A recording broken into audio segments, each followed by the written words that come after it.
Hey, what's going on, guys? Welcome to another episode of the Kaotikast. This is episode 9, and yes, in this episode we're going to be talking about the early days of YouTube, because we actually ran a poll as to what topic we should cover for this podcast, because we had a few different ideas. And of course, early days of YouTube is I at first I thought it was like something else that was winning, but early days of YouTube actually ended up winning the poll. So, a lot more. But yeah, of course, with me as always, I have Levy the Amish Man. Yeah. I don't know why. I just threw in two other topics, hoping that it would work. What was the other one that you had? We had console wars, which that was. Oh, right. That was also my idea. I threw those on, and then all of a sudden I just was like, I need more to do, so I just threw in adaptations and underrated media. Apparently, someone wanted to see adaptations. I feel like underrated media is also going to kind of be a lot of what we covered with cult followings and some other things that are generally considered niche. Indie titles mostly. Yeah. Which, sadly enough, Vlambeer, the people that made Nuclear Throne and many other games, is shut down today on September 1st, their 10-year anniversary. I've never heard of them. I've heard of Nuclear Throne, but not the developers. That's the people that made it. Okay. Yep. But yeah, so yes, this is just kind of something I thought up off the top of my head, but I really didn't know the specifics of what exactly we would talk about with it. But so obviously we have quite a few different people that were relevant or prominent in the early days of YouTube. Yeah, just and this is, of course, we're basically, of course, going from the platform's inception, or just the creation of the platform, 2006. Yeah. Onward. And question: when did you start YouTube? The very first time? Or you mean when did I start watching YouTube? No, videos? I mean starting your own channel and hey, I'm making shit. Oh god. Hey, I'm gonna make shit now. Look at my shit, guys. Yeah, I had a channel back in, I want to say maybe 2008, 2009 or so. It's no longer around, but it was just, it's the typical really cringy stuff you see teenagers make, would make around that time. I was just heavily inspired by a lot of these, because I know another kind of YouTuber that was popular around this time is the kind of the angry game reviewers, and people that would just review different games and just do the whole pretty much copy AVGN and do the angry shtick.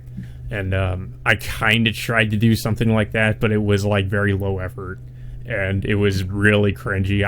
Fortunately those videos no longer exist in general, so I have no idea if I could even look back and just laugh at myself. So you just did the most. You didn't have Photoshop. You made your own explosion.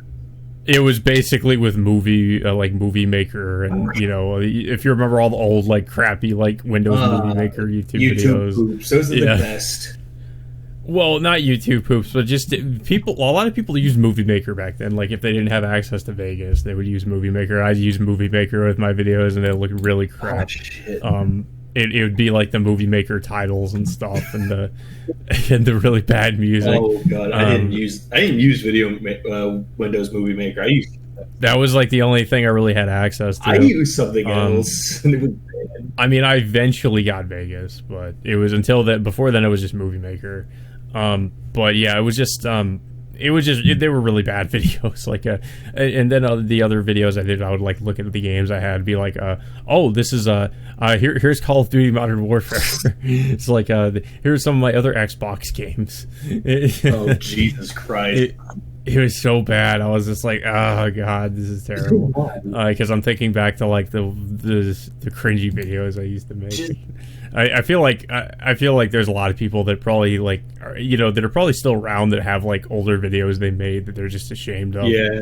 That they either got rid of or they keep around just to, I guess, as sort of inspiration for oh, I'm so much better than I used to be. I used to be have these terrible videos. Oh, I know that. I know how it feels, because I started YouTube back in 2010, as soon as I graduated from high school. And I didn't have any video editors, so I downloaded, because it was free. I pirated this. I downloaded video editor.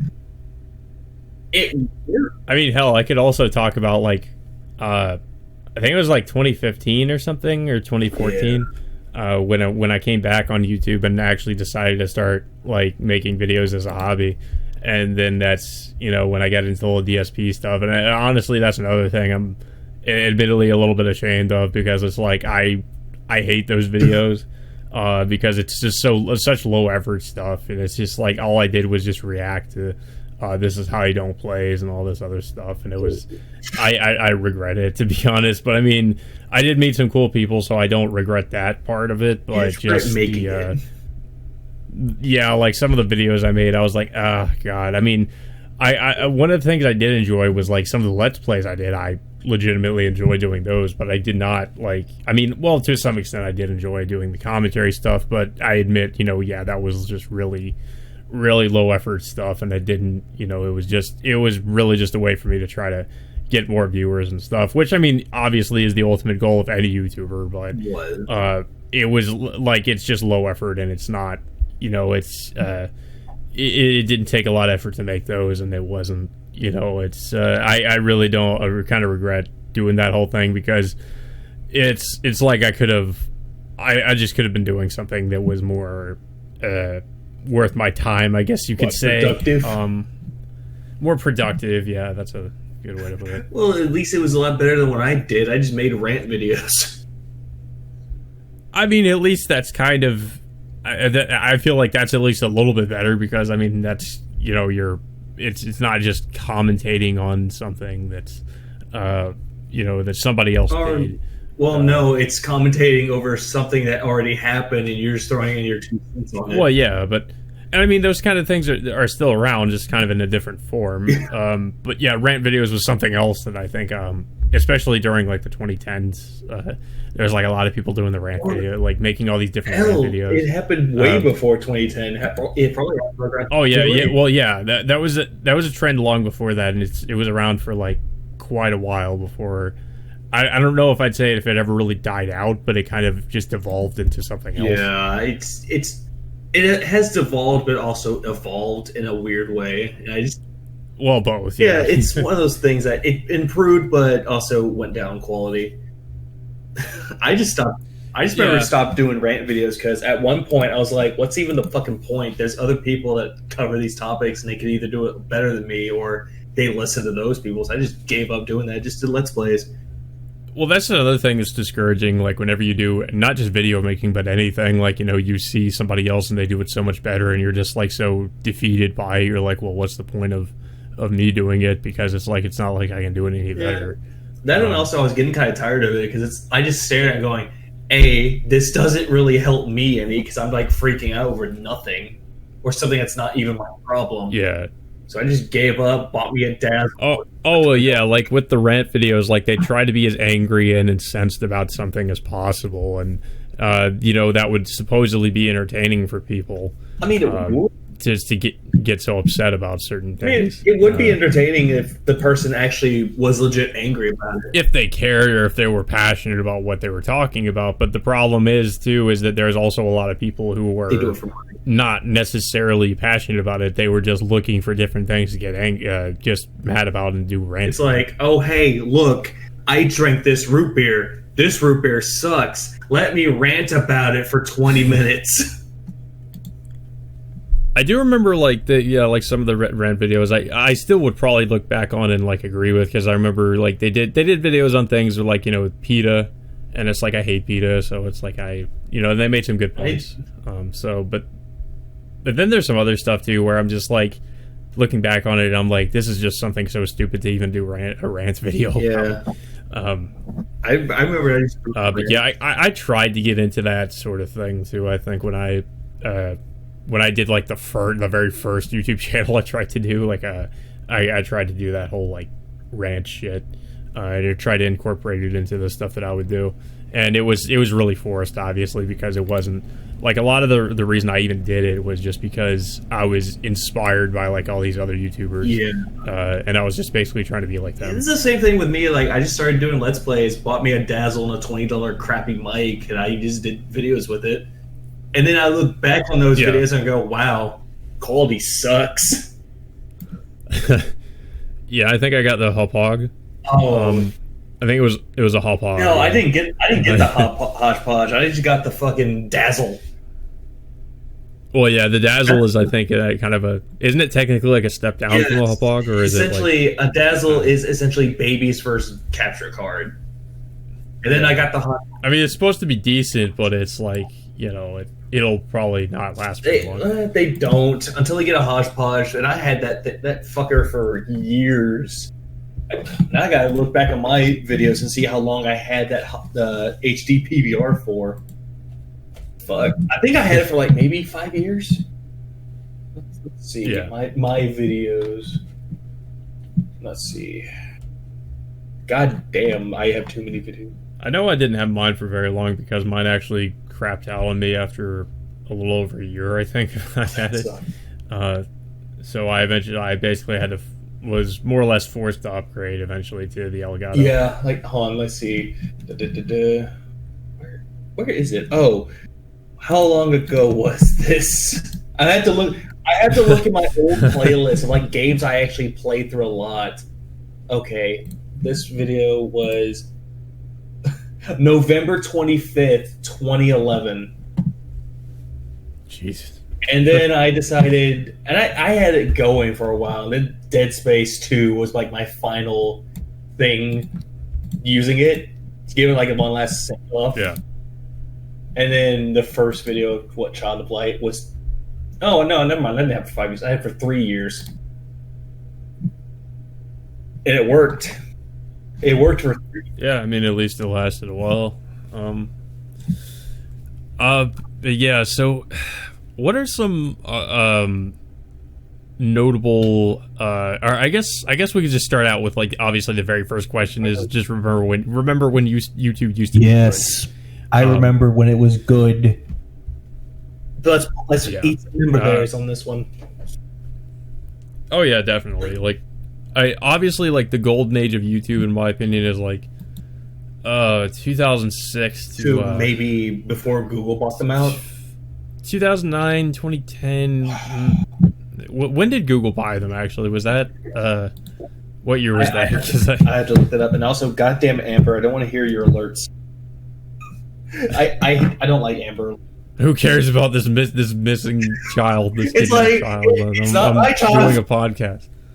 Let's see when. I have to look this up now. When did Google buy YouTube? I think it was like 2016. Oh no, 2006. Wait, really? YouTube was bought in 2006 for 1.65. You know what? I'm going to look this up now. I thought it had like a single like owner or something before Google bought. I don't know, because I thought it was just owned. It was founded by Chad Hurley, Steve Chen, and George Karim, and while they worked for PayPal. Oh, okay. Yeah, and then they started doing all this thing. And oh no, it was with Google Videos when they fucked up. And then they started. So they were bought out in 2006. You said? Yeah, because they were doing Google Plus. 2012. 2012 was bad. That was when the year. Okay, so basically they'd been owned by Google the whole time, is what you're saying, or that they eventually like. Because I remember, like, they started doing, when the Google Plus stuff happened specifically was when it started getting pretty bad. Yeah. Yeah. So, yeah, I was going to ask, so you're saying they were owned the whole time, like, the whole time the YouTube is since its inception, it's been owned by... Yeah, that's when they bought them. But they didn't do anything bad with it. They actually treated YouTube like it was a good business, like a good investment.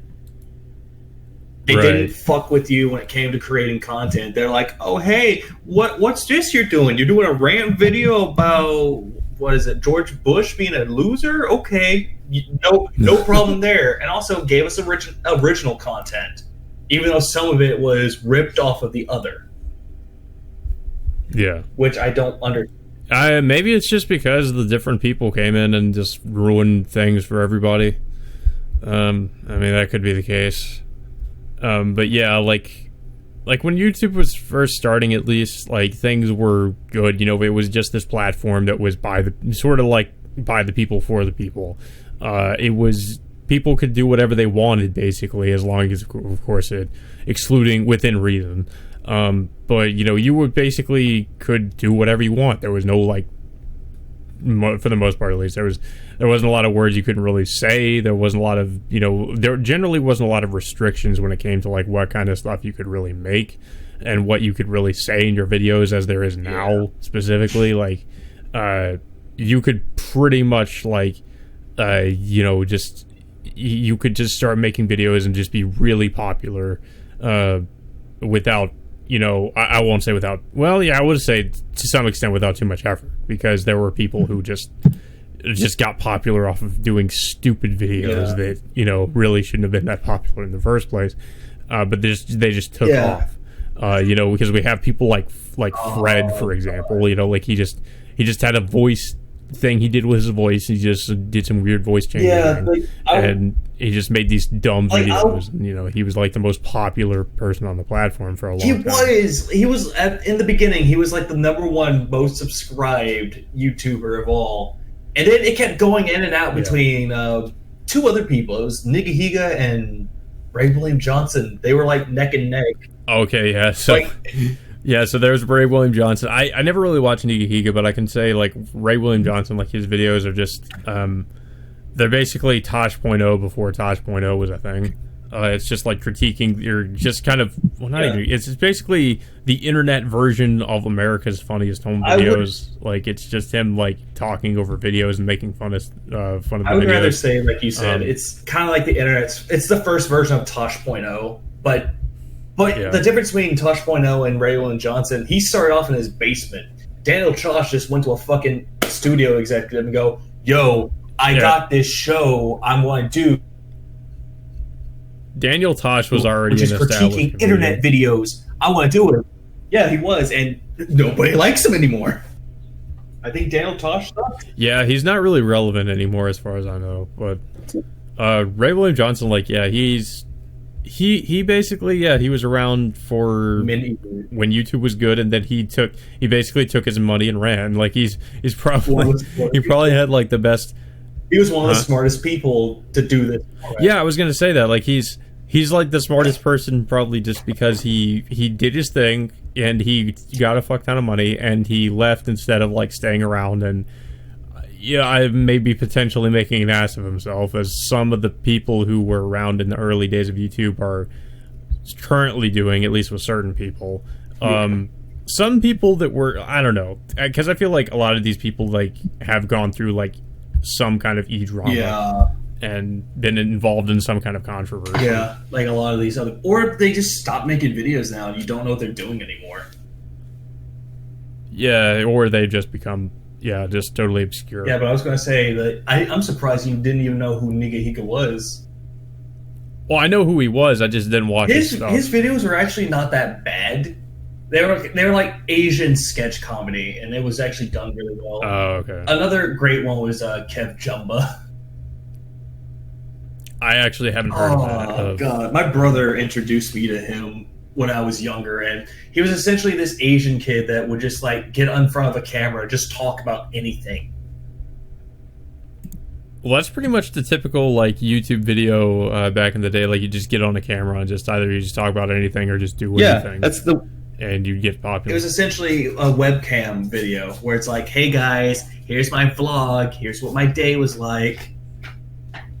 Yeah, and that's kind of like what Fred did, but he did the stupid sped up voice thing. Yeah, but he made his own character and he made it into a franchise. Well, yeah, that. Which, as annoying as Fred is, as annoying as he is, I'll give the guy who created him credit. He actually made money off of it.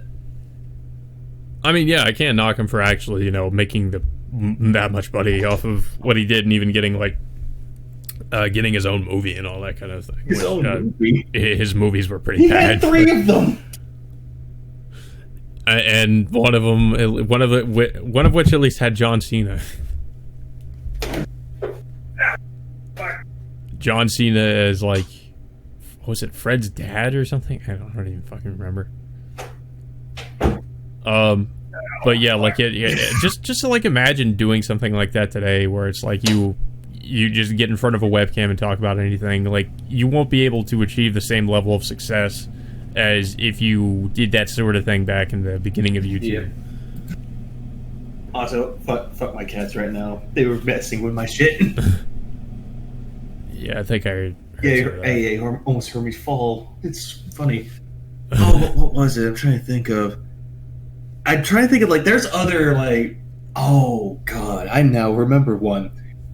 It was a female YouTuber that would teach you Japanese.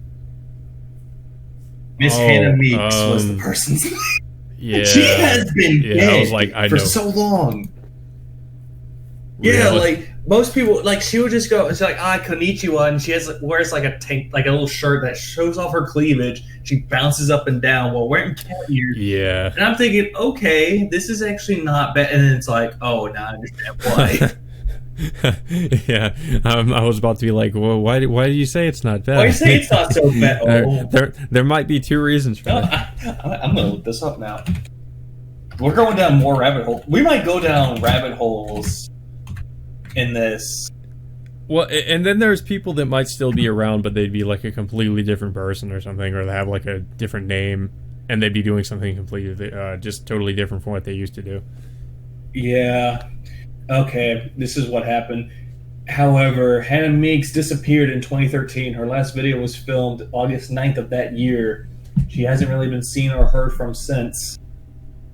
Jesus. Can you help me find this person? Have you seen this? She's gone Have you missing. seen this person? Have you seen this person?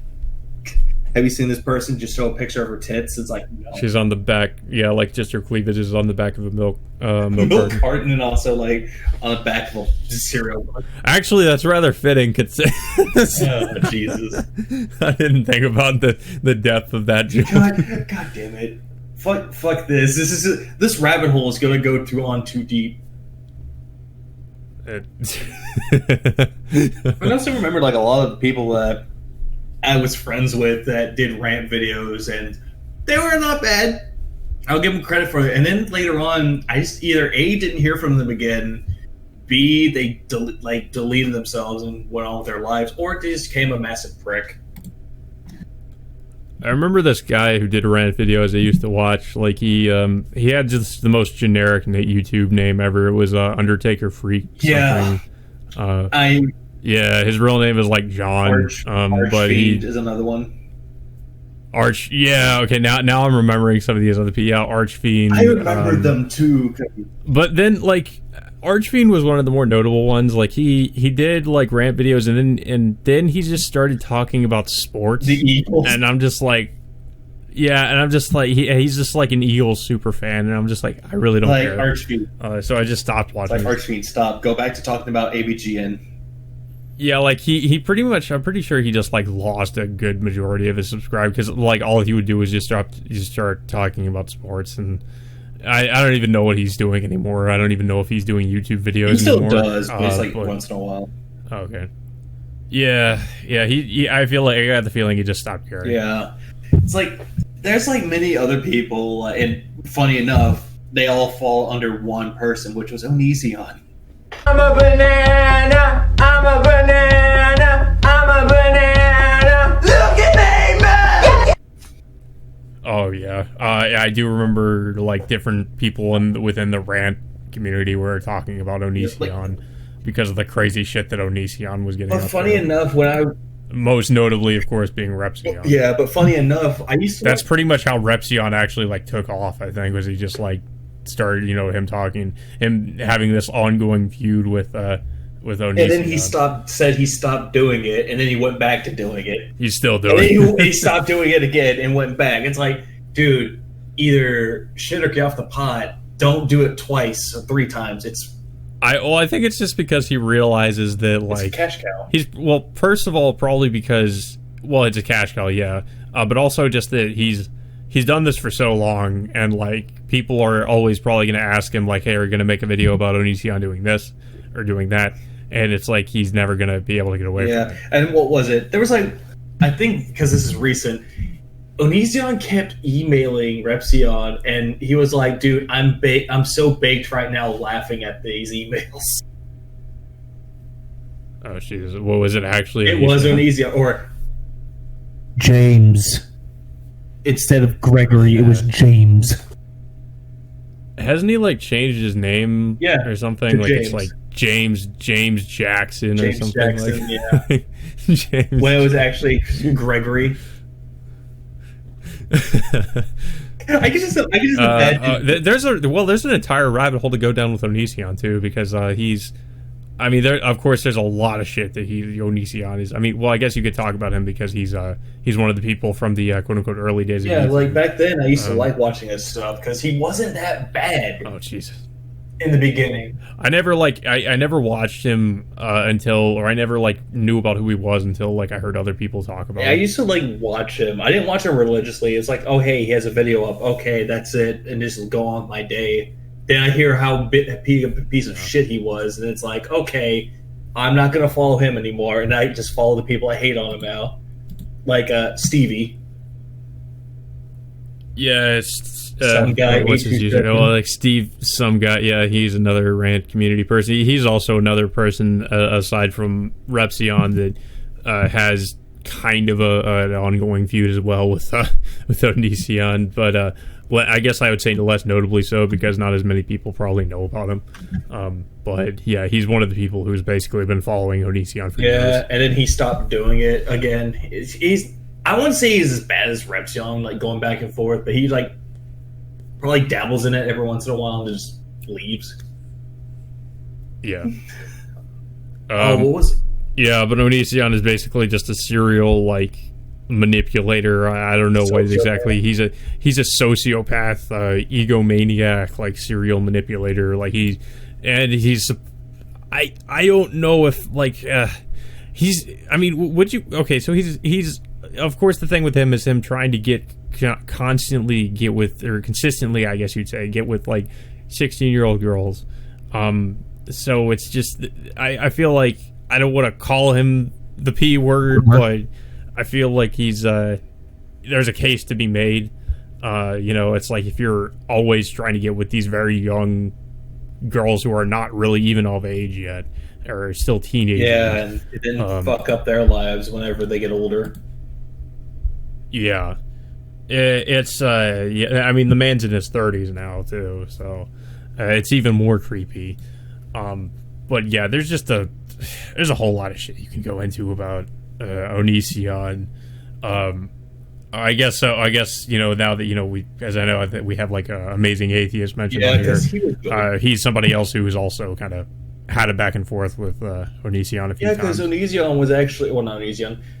TJ was actually not bad either. I think it was during the Shiloh. Yeah, thing. I didn't mind Amazing Atheist back then. He was actually entertaining to listen to. I should mention this too. This is another thing. Aside from the rant videos, because I used to be religious, but I should say I'm an atheist now. But this was around when I was maybe a teenager, 13, 14. I started getting into not only the rant videos, but also his atheism was a big fucking thing on YouTube. There's a lot of these atheist YouTubers. Of course, TJ Amazing Atheist being one of them. Yeah. And I watch their videos. And it started opening my eyes to the contradictions within religion and how ridiculous it is. And then I just started to gradually kind of, as the REM song goes, lose my religion. And it's something that I used to I used to be one of those kids who were thought they were so edgy because they were an atheist and all that. And it's something I'm not really proud of, to be honest, because it's I look back on that and I'm man, I was trying to be a dick about it. It's because the way I am now, it's it's just something where it's I really don't care. I'm just not a religious person. It's not really so much that I'm trying to push it on people or I'm trying to convince people to not be religious. It's just something that it's just something where I'm pretty casual about it. I'm not religious and it doesn't matter to me. But I used to just have it as being this big part of me where it's yeah, I'm a proud atheist or whatever. And now it's just it's just like, yeah, I'm an atheist. Like that's pretty much how it is with me now. Yeah. But yeah, those videos were kind of what I would say kind of helped, kind of helped, like I mentioned before, kind of helped push me in that direction. So like, like, I don't know, like, I guess we can kind of get into a topic that isn't technically on here. Like, are there any videos like you watched back in the day that kind of like, if you had an opinion about something, or like if you were a certain way about things and you started like watching videos of people talk about something, and it sort of like swayed your opinions or your viewpoints on things, or something like that? Because I know with like some of the YouTubers that I started watching, it started to, not just about atheism, but like other things too, where I just started to like become a little bit more educated on certain topics that like I wouldn't really know much about. Yeah, otherwise. like the whole thing with Onision, like I used to like him, but I saw people that hated him and talked about him, and then it opened up my eyes more. Same thing with the DSP community. They opened the anti one. They kind of opened my eyes and showed how big of a piece of shit he was. Yeah. And also the shit with Shane Dawson as well. I stopped liking him after a while. Then I see more shit that popped out. Yeah, like with certain people too. I mean, it kind of gives you like a faint idea, because I've never really. Well, yeah, but like with people who are like, just, it seems they obviously like have these they're crazy and they have these mental problems. Like personally in my life, I've never known people like that, so it gives you kind of a window into like the sort of person that has those issues, and you're just kind of, it gives you some perspective as to how crazy these people are and how they can get. And it kind of makes you realize just how serious of an issue it is when you have somebody like Onision, for example, who's just this fucking like an abuser, and he just, we have video evidence of him doing this crazy shit. And it really just kind of gives you like I said, some perspective on like how batshit crazy some of these people are. So like, when you, maybe I guess in your own personal life, if you get into a relationship with somebody like this, like you have these telltale signs you can pick up on to be like, oh, this person might be an abuser. There's these red flags you can notice because people who might be like that. Like Onision, for example, who's a manipulator and an abuser, and the kind of shit he would do. Yeah, like you see all this shit that these people have done, and then it makes you wonder, what the fuck made these people assholes? Well, I mean, with certain people like Onision, for example, like there's a lot of this stuff about like his mother being really like abusive, and just like constantly covering for him, like never letting him learn from his mistakes or anything. Just coming out saying, my dear Gregory is a good boy. It's James' mother. Yeah, pretty much, yeah. Like, well, I don't even think, did he really even have like a bad relationship? I think he actually had a good relationship with her. I mean, well, at least according to him, he does, probably because they're so close in a weird way. Well, according to him, apparently his mother abused him by beating him with a flashlight. Okay, well, like he's been. But I guess I wouldn't say so much that they're close, but that she had like a big influence over how he is. Well, the whole thing with him though is that he's flip-flopping his story so much that you don't know what to believe anymore. You don't know what's real, like what really exactly happened. That's one thing I just don't understand about Onision, and how he keeps going on and on about how his mother was abusive, his mother did this to him, his mother beat him. It's like, come on. Are you really going to tell this story whenever another thing we know about Onision is that he's would you say he's like kind of an obsessive compulsive liar to some extent too? Like, yeah, because he lies about shit, pretty much all the time. So, but yeah, like there's a lot to say about Onision in particular. Jesus. Were we just like talking about different communities? Yeah, communities, and also people that inspired you or swayed your opinion. Yeah, that's true. Okay. Yeah, there's not really much else that I could say on that other than just kind of me not really being religious anymore. But I guess also like some of the rant videos I saw, like that I watched, kind of swayed my opinions on other things too.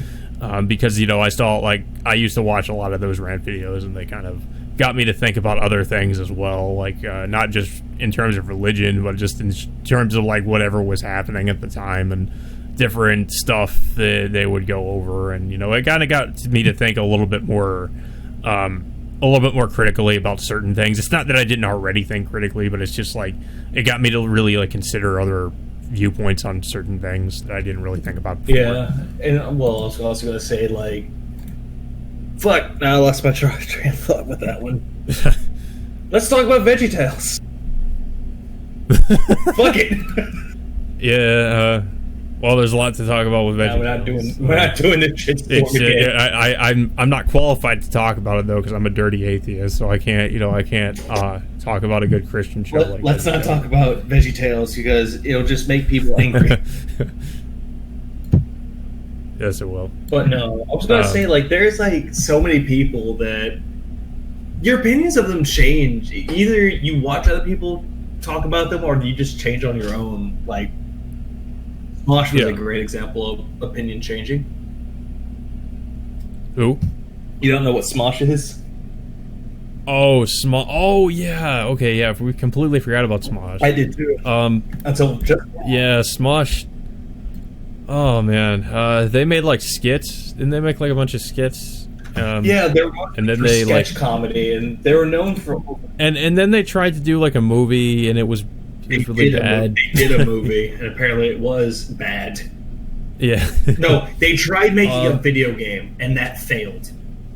Oh. They were trying to they did. It was based off of one of their like ongoing series called Food Battle, and they were like, "Oh, hey, you get to play as a donut and any food that we had in the past for Anthony, and you go battle with each other." And it failed, but meanwhile, Mighty Number 9 was going on the same time, and they're like, "Oh, hey, you want a game based around food or a game based around Mega Man?" And look what happened.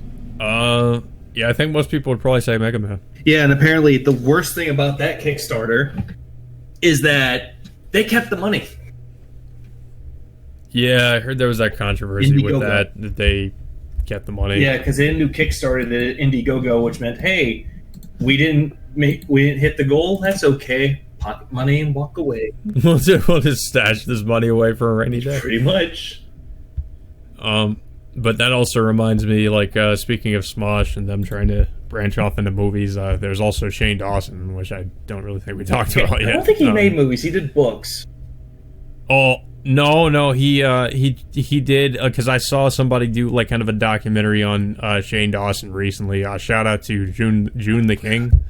He did a video, like, a little over an hour long about Shane Dawson's history. Shane Dawson, like, yeah, he originally did, like, these edgy, like, YouTube skits.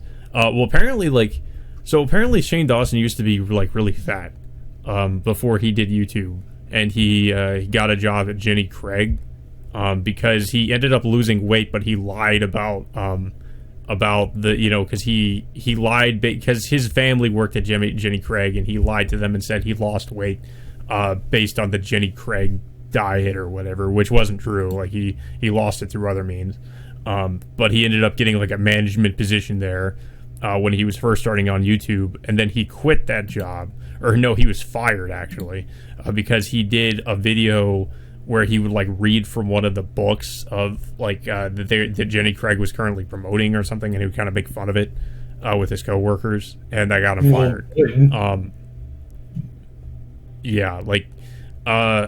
And yeah, so basically, aside from all that, like, yeah, he did these edgy YouTube videos, and then he tried to like, his videos blew up so much that he I think he was actually trying to become like a director or something. So he did this like contest where he was supposed to like make his own movie, and it was he was competing against, like, I think it was like one other person.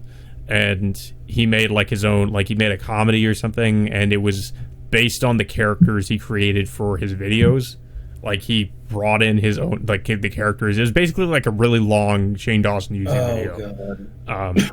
And he ended up winning the contest, apparently. And he got a fuck ton of money from it. Yeah, which he didn't need because he already made money. Oh, but he also brought the fact that, hey, I came from a single parent household, and you're like glorified off of that, and it's like, oh hey, it's okay if you don't have a dad. All right, is Shane Dawson? That's what he did. Yeah, he apparently he has bulimia too, because he does the thing where he whenever he eats, he puts his finger in his mouth and he throws up, so he can like throw up. Well, he also did other things too, which involved cats, but we're not going to talk about that one. Yeah. Yeah, there's still like there's ongoing controversy with Shane. Like, he's still someone who's kind of relevant today. Like, he's ever since his start on YouTube, he's been kind of involved in multiple different internet controversies. Yeah, a lot of them. And apparently, because of his controversies, he fucking got his channels demonetized and got his 2 books removed from shelves from Target. Yeah, I mean, I don't know. It's like, I can't really feel too bad for the guy. He's got his money. Like, he still has his fucking mansion, this goddamn mansion he lives in. He's got, you know, he's pretty much set for life. He's one of those YouTube success stories, I guess. You know, like, as much controversy as he's in, he's still got a ton of fucking money. But he also pissed off the Smith family. Will Smith, Jaden Smith. Oh yeah, okay, yeah, I saw that. Apparently, because he like made a skit where like it was about like Jada Pinkett Smith, or was it the daughter? Yeah, like, he touched himself in a bad manner while looking at a poster of Willow Smith when she was 11, and then just Jada Pinkett Smith came out and said to him, "I'm done with the excuses." There are some other things too that really make me question that part about Shane, because like he had a podcast too, and this is also another thing, like aside from the whole cats situation, where he mentions like about how like I think it was a joke, or at least it was supposed to be a joke, but it didn't sound like a joke, like because of course he backpedaled like after it happened, and he said, "Oh, it was a joke, guys." Like he said, like he ran into this girl, like I think she's just like an 11-year-old girl, or like she's around like the age of Will Smith's daughter, and she said like she had an Instagram, and like she apparently had some risque pictures on there or something, and Shane was like, "Oh, you look really sexy," and that shit got him in hot water. Yep. So there's some things I would question about Shane and his. I mean, I don't know. I'm not gonna call the guy that, but it's like there's some questionable things here. You know, it's like I have to wonder. I mean, it's very strange. Very. And goddamn, now I'm looking at pictures of him when he was younger though. Like in 2012, he looked like he was a member of Fall Out Boy. Yeah, he did, and now he looks pretty different. So I don't want to say it, but he. And then when he was younger, people said he looked like Andy Milonakis. Andy Milonakis. Like when he was fat. Yeah. I'm going to say he looks very flamboyant. Oh, well, yeah. I mean, it makes sense. He looked flamboyant before that, too. Well, more flamboyant than he does now. And no, we do not criticize people's sexualities here, so no. We just go after people. I will criticize you for being, if you are what I suspect you possibly could be, though, but I'm going to try to give you the benefit of the doubt. You know, I don't know. It's like, it doesn't matter if you're gay, straight, trans. It's all good here. We don't judge people for that. No. I won't judge you for that, but you know, I will judge you for the other thing if it turns out that's what you are. And in fact, I will say you should die. So, you know. I think this kind of touches. Let's just say if I had a death note, your name would. Let's just say if I had the death note, your name would be would fucking be in there. No, of course not. Oh god, I'm just gonna go over other things, other people that were really well known. We already covered AVGN, didn't we? Somewhat, yeah. We were talking before we started this podcast. We briefly mentioned him, yeah. Like we didn't really talk at length about it. He was the most well-known person for sitting in front of a camera and talking about video games. Yeah, well, ranting about video games. I say talking as well, or like angrily reviewing them. It started the angry review trend, which spawned an entire like genre of YouTubers. Oh yeah, like it's of course like Irate Gamer came out of it, which of course he was heavily criticized for being like a carbon copy of AVGN. He came out with Angry Ass Blasted Alejandro or Angry Joe. Yeah, and then of course that spawned, you know, there's a nostalgia to the guy with the glasses people. Yeah. You know, Nostalgia Critic was also apparently he was friends with AVGN. You know, except he doesn't do game reviews. He did movies. Yeah. And then he created his own website, which of course also had a bunch of these other reviewers like Spoonie, Angry Jose, Piss Pedro. I remember these other people too. I forget some. Film Brain. Film Brain was somebody I used to watch somewhat because he did movie reviews too. But I don't really remember a lot of the other guy with the glasses. I don't either. A lot of people just. I know people watched Jew Wario. I didn't watch Jew. I didn't even know who he was until the stuff with him. Until his death, and also what he's been accused of past memory. Yeah. Well, then there was also Nostalgia Chick, which I never watched. But I hear she was pretty fucking cringy. When she was talking about movies, she wasn't terrible. But when it came to other things, as soon as she broke away from doing film, that's what really took off in the back. I think that might be what people were getting on her for. Yeah. It just don't even want to think about it. But since we're going to talk about video games, apparently that's what spawned off like two things. It spawned off riffs and Let's Plays. Yeah. Well, yeah, I guess in terms of riffs, we could talk about, like, because I think Retsufre was also around during this time. Yeah, I don't know when they started. Hold on, let's see. I think it was like it wasn't when YouTube first came around, but it was like a couple of years later. I think I want to say it was like 2008, 2007, 2008. That's why I'm gonna look it up real quick. When did Retsufre? Because it was not long after the whole like Let's Play thing came around. Oh yeah, that's another thing. Let's Play was also something that kind of became popular and is still something that's around today. Yeah, I'm trying to look up see when it first came out. Because it came out at it's probably like awful. I want to say it's probably 2008. Actually, I don't even see it. Shit. Because they came from the Something Awful forums, and then they started the YouTube channel. Like, I wish they could. The fucking internet would tell you, "Hey, this is when they started." Oh, here we go. Retsufre. Mm-hmm. Okay, here it is. 2008 was when they first started. Yeah, see, I knew it. 2008 was when it first started, but they hadn't made anything recently. Which sucks though, because it's pretty dead. But yeah, and then also, but yeah, it was like I watched them and I watched Chip Cheesem. They were another one that it basically like they did more or less the same thing. Yeah, Chip Cheesem, Slow Beef, Diabetes. Yeah, I used to love those videos. They were hilarious, and now it's just it's pretty much dead. Basically what they would do is that they had riff videos where like, and usually a lot of the riff videos were like of people doing like these really bad Let's Play videos, because of course in the early days of YouTube there's a lot of like even now there's still like a lot of really bad Let's Play videos, but they just did a lot of because Slow Beef fancied himself as the originator of Let's Play, which is debatable because people say that he technically wasn't, but he thinks it's his creation. So that was apparently his motivation to kind of make fun of all these people who were doing these Let's Play videos. So him and Diabetes would just kind of riff on all these different Let's Play videos, and they would riff on some other things too. Like they would riff on like different like cutscenes from video games too. I think they did that later on.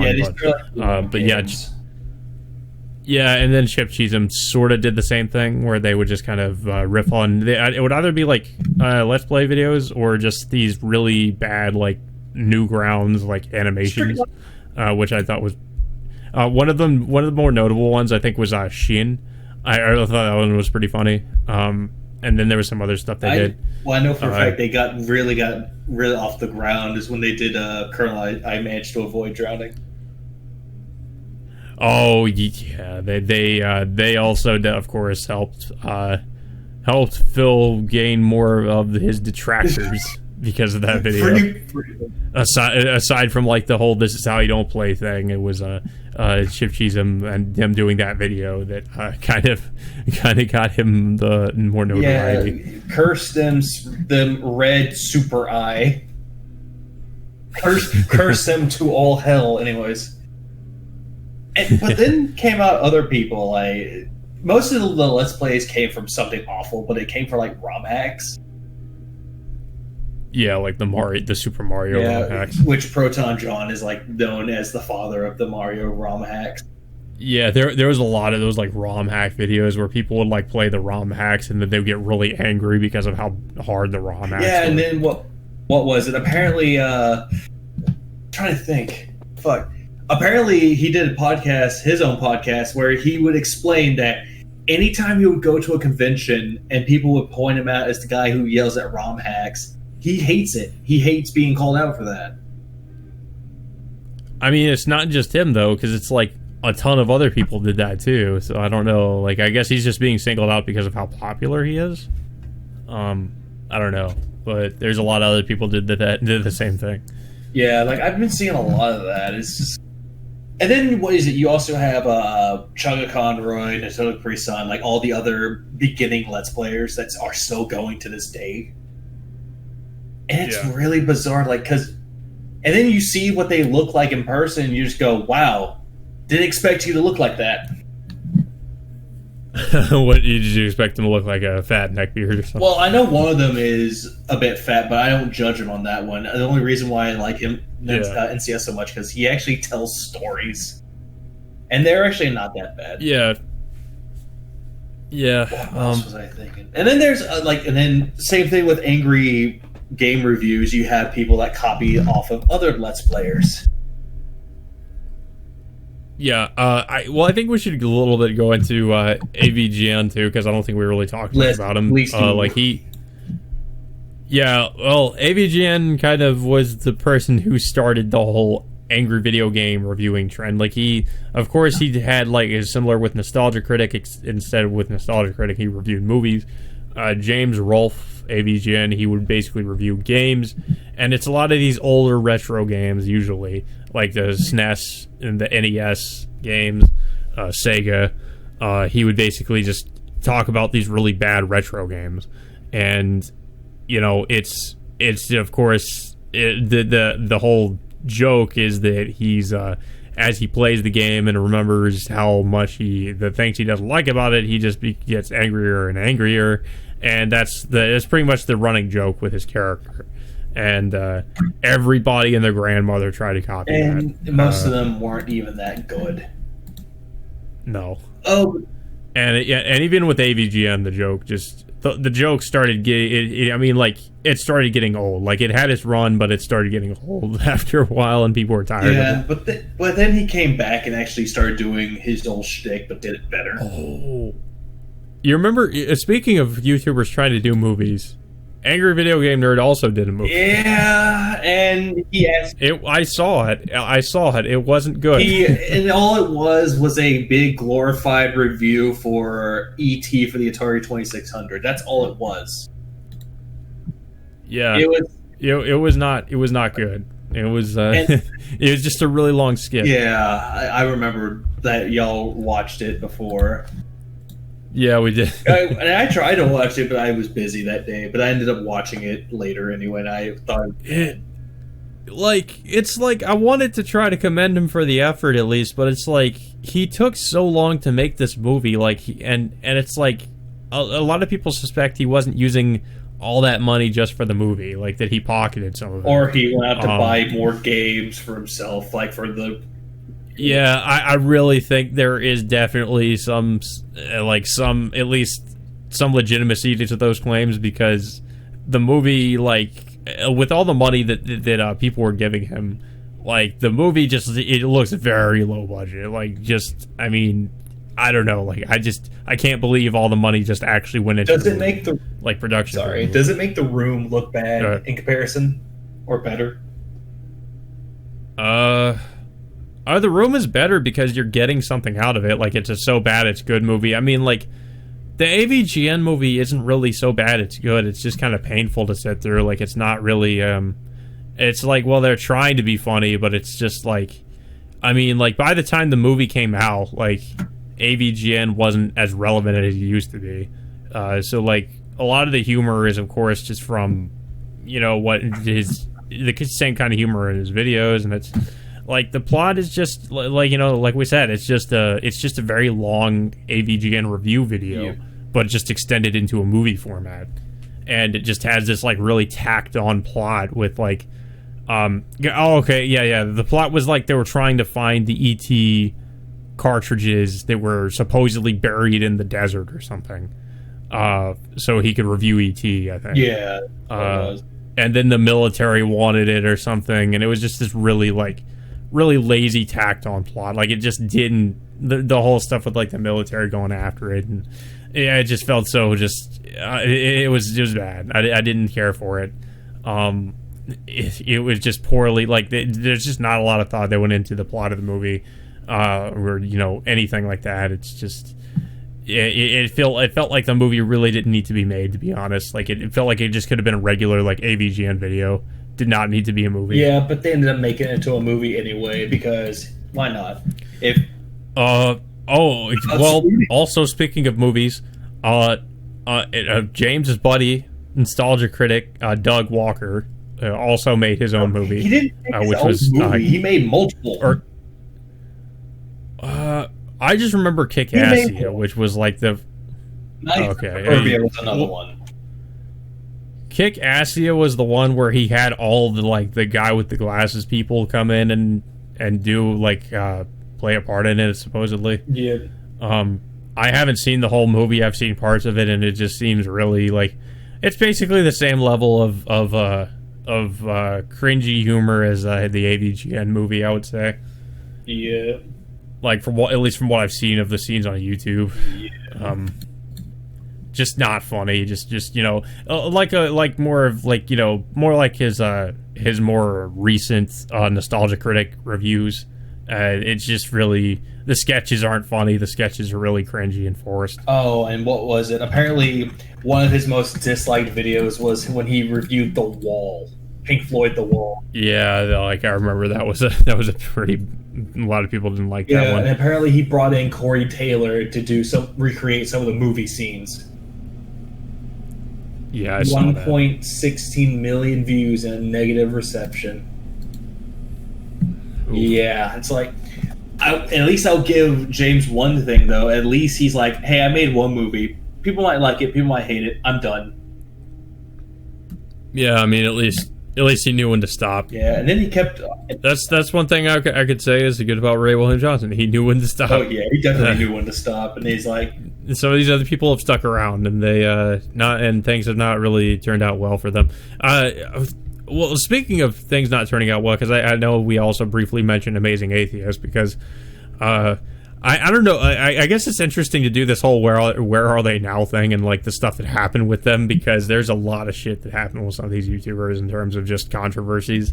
TJ's been involved in a lot of controversy. Yeah, a lot, and some of the specifically a lot, like him trying to get money out of his subscribers and get money for different things he didn't need money for, and all this other shit. Like, him just basically like being just an e-beggar. I think that was actually one of the other videos I made when I was first, like, making YouTube videos, was me kind of calling out, you know, actually calling out TJ for being an e-beggar.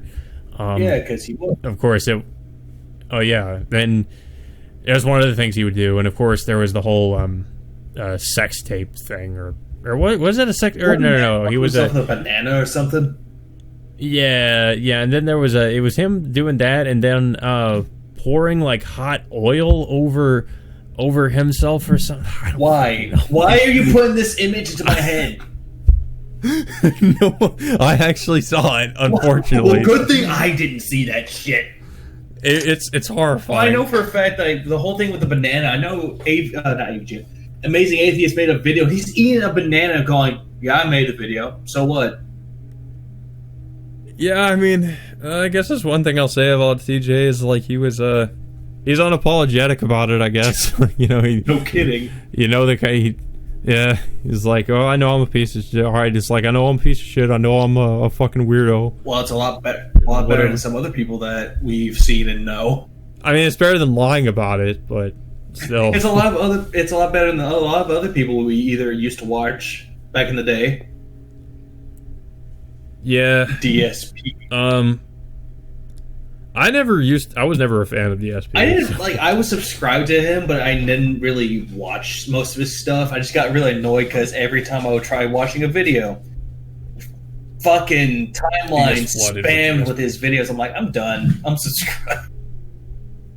Well, that was something that people got on him for too, is that he just spammed his videos. Like he would just make like 10 videos a day and just flood your timeline with it. He's not doing that anymore, but he used to do that a lot. That was before the direct capture thing. Recording with the camera. He started streaming more. Yeah, because like he just for the longest time, because that's another thing we should bring up too. With early Let's Play. Yeah. Like people recording their TV screen with like a camcorder. Either they did one or two things. They either recorded it with the camera to the TV, or they did the capture card, or they just captured it with like SNES ROM. There was a lot of people who just did the camera thing because they didn't have access to a capture card. So they would just like record their TV Or screen. they would get unregistered HyperCam 3. Oh god! Well, no, it was unregistered HyperCam 2. No, and then it moved up to 3. I just remember a lot of people doing unregistered HyperCam 2. Or they just do like, or they would do save states. That's another thing that Retrograde got on to people about, or mostly Slow Beef did. Save states, yeah. I remember the video that he did. It's called SNES. I forget what that fucking thing. SNES X something. It was like an emulator, for the SNES, and it was called like SNES. It's some ridiculously long name. SNES 9X. That's what it was. SNES 9X. Yeah. He was reading. I forget what he was reading. He was reading a book, and he's just reading passages on every time that he would like load up his save state. SNES 9X would pop up. He would, I remember that. It's like those were great. Like all those videos were great. Yeah. But back to the whole thing about YouTube though. It's like either people didn't buy a capture card, they used a camera, or they did something else, and they were not that good. Yeah. Very low quality. Yeah. Like pretty much like just pro tip: don't record your TV screen with the camcorder if you're doing like a Let's Play, because it almost never looks good. Yeah, or also Zoom. I will give DSP this. Somehow he managed to find a way to make it look okay, like at least not as bad as some of the other people I've seen doing it. Yeah, like I'll give him that too. Like he actually made it look like a capture card and not a fucking goddamn camera. Yeah, like I mean, you could still tell it's a camera just because of the audio quality and everything, but like in terms of video quality, like it's probably the best I've seen in terms of people pointing a camera at their TV screen to like do Let's Play videos. Yeah, and then there's the only time that you can see him like you can tell it's a camera, because every time he'll do this like, oops, there goes my camera. He'll knock the camera. Or when he like takes something, what's a good example? He'll drop it and the camera shakes. By drop, I mean slam onto the table. Yeah. You're like, goddamn. Like, I'll give him this too, but I'll give Phil this credit too. He wasn't that big of a piece of shit in the early days. He really wasn't. Yeah, I mean, I feel like he's probably always been a bit of a douche just because of the whole like his history with the FGC and all that, just and all the stories people have told about him. Well, I was thinking like anytime he would play like a video game and he would fuck up, he was like, "Oh, come on, that happened," and he won't rag on it for so long. He'll just go back to playing the game. Well, yeah, he used to be not as bad about it. Now he's legit worse. Yeah, I feel like he got worse. And now he's legit worse. Now he's going on fucking streams with his fucking vest saying, "Give me money. I want to hit my streak today." Apparently people really want to see him wear that vest. That vest that hasn't been washed and probably smells like old cheeseburgers or some shit. And also see him get Jack in the Box mini tacos and eat them in front of the fucking camera. Ugh. And this is why I watch. He's gonna get the gout again. The gout. Oh Jesus. The gout.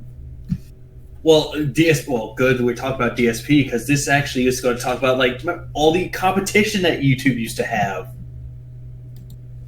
Oh yeah. Going. What was it? Yeah. So there was Blip TV. I remember Blip TV. I don't know if Blip TV is still around. Actually. Oh, no, that's not still around anymore. The only ones that aren't around anymore, from what I've seen, is Blip, 12seconds.tv, and Vine.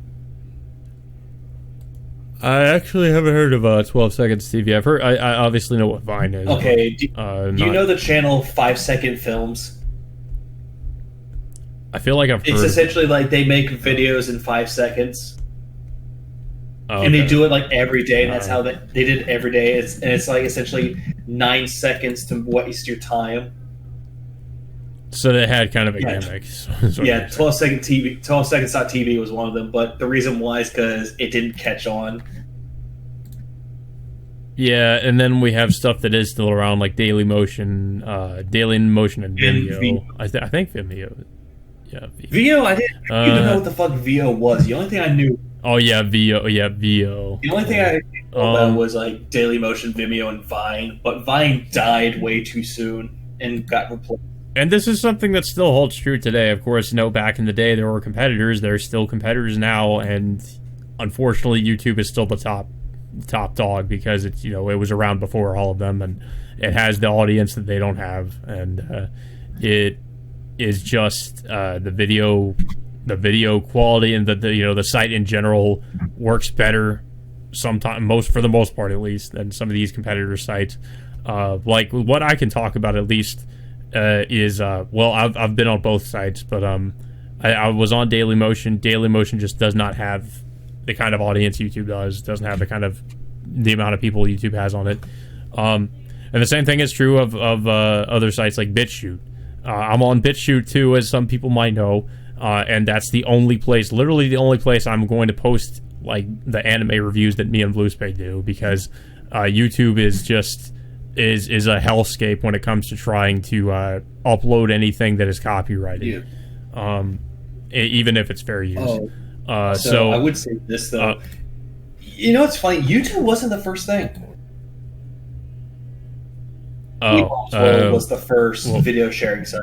Oh yeah. Okay, yeah. But that went down, and nobody likes it anymore. So YouTube became better. Yeah. What was I gonna say? Oh yeah. So BitChute has its similar problems. Like, it's like it does have a following, but it's not the same as YouTube. And like, this is something I've noticed on my channel is like, no matter how many videos I upload, I still have the same amount of subscribers.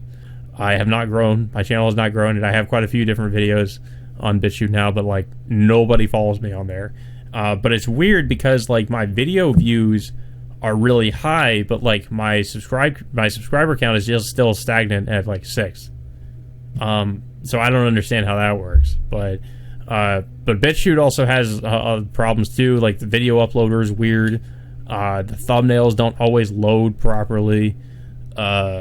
It's just the site still has its own share of problems. Like I wish these sites would take off like YouTube did, just so there's more people on there and there's more of a reason for people to like go over there. But as it is right now, and it's still the case, like YouTube is just the top video sharing platform, unfortunately. And I say unfortunately just because of course how fucking terrible YouTube is now, with how much you just cannot do on this website, like how much you can't say in your videos, or else you get demonetized, or them going after people, them just taking your video down for various different reasons that don't make any sense. Like there's not a person that actually reviews your videos; it's just a fucking bot. it's just terrible. Like, it's just a terrible trying to be like a quote unquote content creator. Yeah. Especially if you're like a small channel, good fucking luck. Like, you can't get anywhere. Yeah, exactly. If you're trying to be like a small channel on YouTube now, like no matter what you do, really, like you just like we were saying back in the day, you could do anything, and people would watch your videos. Now it's like you can't really, like, it's really hard. Like, you really need to get like people to like try to boost your channel, or like try to try to advertise your channel or something. Like, you can't do it just. I mean, you probably could do it normally, but it's a lot harder. Like, I remember back in the day that they had video responses. Like, hey, you make a video, I'm going to make this video. If you want to debate with me, send me a response and I will look at it. And that's how they boosted it. Video responses were great. Yeah, there's the response videos. Yeah, those were fucking great. Yeah, they stopped doing that. Yeah, they stopped doing it because apparently it was clogging up the feeds and the server. So, bye. Yeah, I also miss like the old rating system too, like the stars, and now we have like the like to dislike, which I mean isn't terrible, but it's like, but the way they do it, but it's worse. Just like, yeah, it's really like I just hate it. Like the layout of the site, I think this is another thing we were gonna talk about, like them constantly changing the site, like the layout of the site, the way the site looks.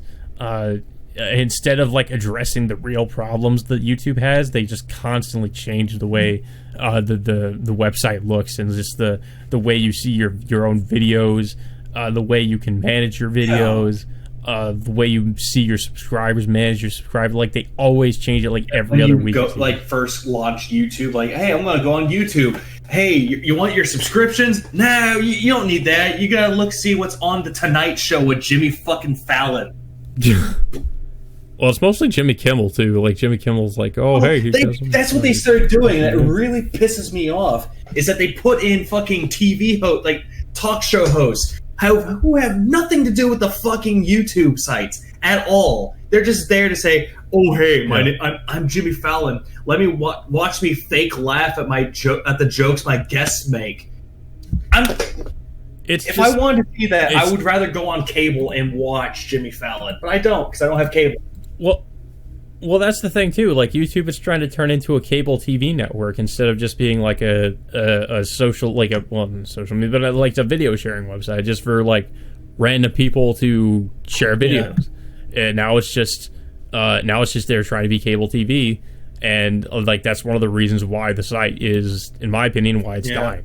It's like the Susan Wabajak is trying to turn the fucking site into cable TV, and trying to promote all these like late night talk show hosts and all these different celebrities like The Rock, like being like, oh, hey, Susan, here's my YouTube channel, and he's never gonna make any fucking YouTube videos. It's just to promote his fucking movies. He's not a YouTuber. The only celebrity that actually does have a YouTube channel is Jack Black. Yeah, Jack Black, because he actually does stuff on YouTube. I will give that celebrity one thing. At least he does shit with his channel. You have all these other people that don't even have fucking time to do YouTube. They're either out doing things with their family, shooting films, or making fucking porno somewhere. Who knows what they're doing? Yeah. Fun fact: The Rock made a porno. I didn't know that. Yeah, what? He did, because apparently this was back when TMZ, whenever that popped on TV a long time ago. Apparently someone said, hey, did you do anything when you were younger? He looks and says, I made a porn. And then he saw kids with there. He's like, oh shit, there's kids here. I'm sorry. So is that like Marky Mark and him doing like porn before being an actor? You mean workout tapes? I think so. I just heard he did what porn. Was it? Sylvester Stallone did porn, but he was mostly... Yeah, he did. It was called The Italian Stallion. Yep, that's what... Yeah, everyone want to ride the Rocky Rocket, apparently. It's like, but Jesus. Hey, yo, you want to get on my... Adrian, we did it. We did it, Adrian. God damn it. What the fuck happened? Now it's like, hey, these celebrities made a porn. Let's go down this other rabbit hole, but I don't want to. It's disturbing. That is a rabbit hole. Apparently I put Google buyout, but I meant to say Google merger, but I found one better that made YouTube shitty. Google? Google Plus. Oh yeah, Try to integrate right. that into the fucking channels. Like, Oh, hey, do you want to sign up on YouTube? Do you have a Google Plus? No, you can't have YouTube. Yeah, they tried to turn it into they were trying to make Google Plus be like the video sharing platform instead of YouTube. Like they were trying to push Google. they were Plus trying to make it to the social and be media like, page. And yeah, and it fell fucking flat on its face. Like it failed completely. It's just all because Susan Wojcicki decided, hey, we're going to put in these wacky changes that will make our site better. I'm sorry, Susan, that's not what we want. That's another thing that pisses me off. I mean, like, Susan herself, like, she knows this bullshit that's happening with her website. She doesn't give a fuck. Like, you know, like, she's like, oh, let me talk to these. And every time, like, there's, like, some kind of a problem or people are upset about something on the website, she's like, let me talk to this really big YouTuber who doesn't understand, like, the struggle of, like, being a small YouTuber and the bullshit that happens with them. Let me talk about this to this like millionaire YouTuber or something about what they think should be changed about my website. Yeah. And it's always just like things people never wanted to be changed or things people didn't care about. And it's just so annoying whenever you see that, because it's like, bring somebody on that actually has legitimate, like, represents us and has legitimate grievances, because there are so many legitimate grievances with the site, and like it's just like we never see anybody like that that she to actually talk with. And while we're talking about Wojcicki over here, apparently it's because of her that young, like, small channel creators, they can't become partner anymore. That you just gave them a reason not to become partners. Like, oh, hey, do you want to become... Oh, that's another thing, the partner program. It used to be a lot more accessible. It was back then. It was like, hey, you want to become a YouTube partner? How many views you got? Oh, you have like about 10,000 views and 100 subscribers? Okay, there you go. You're done. You're partner now. Yeah. And then now it's like, you need to... I forget. I know you have to have 1,000 subscribers. There's a lot of prerequisites. That's what it was. You need to have at least 40,000 views and fucking 1,000 subscribers. Yeah. There's a bunch of prerequisites for being a partner now. And I hate that. It's like, it's not just irritating. It's like you go to people that actually had partnership. You just look at them and go, hey, remember that partnership status you have? And it's gone. It's gone now. Bye.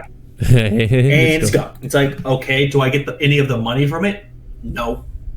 Nope, it's gone. See, this is why... this is another thing we could talk about. What about all these people that, like... all these people, and, like, I can respect it. It's like, look, guys, I'm going to quit my job, and I'm going to do YouTube because I have a dream. I'm going to be a big YouTube person or a big internet personality. And like they do that as like, and sometimes it works for people, like for people like Doug Walker, because I know like he quit his job and he did YouTube. I don't like YouTube, and he created his own platform. He did all, he's been in his share of controversies, but he's been successful with it for the most part. But then there's a bunch of other people that tried to do the same thing, and what do you know? It ends up blowing up right in their face because they don't have a job. They try to do YouTube as the main source of income. Actually, there's DSP. Use him as a prime example. He's a better example because holy fucking shit, he's a prime example of unemployment. Yeah, and it's like, and it's just, well, with him and a lot of other people too. Like, it's just they get a lot of money. And they have all this disposable income, and they decide, I'm going to blow my money. And then when the well dries up, they get desperate, and they don't have any backup source of income. They don't have a job. They do YouTube as the main thing, and then it's like, it's hard for them to re-enter the job, to like get another job, because it's like you've been without a job for so many years. Like, how do you explain that? Yeah.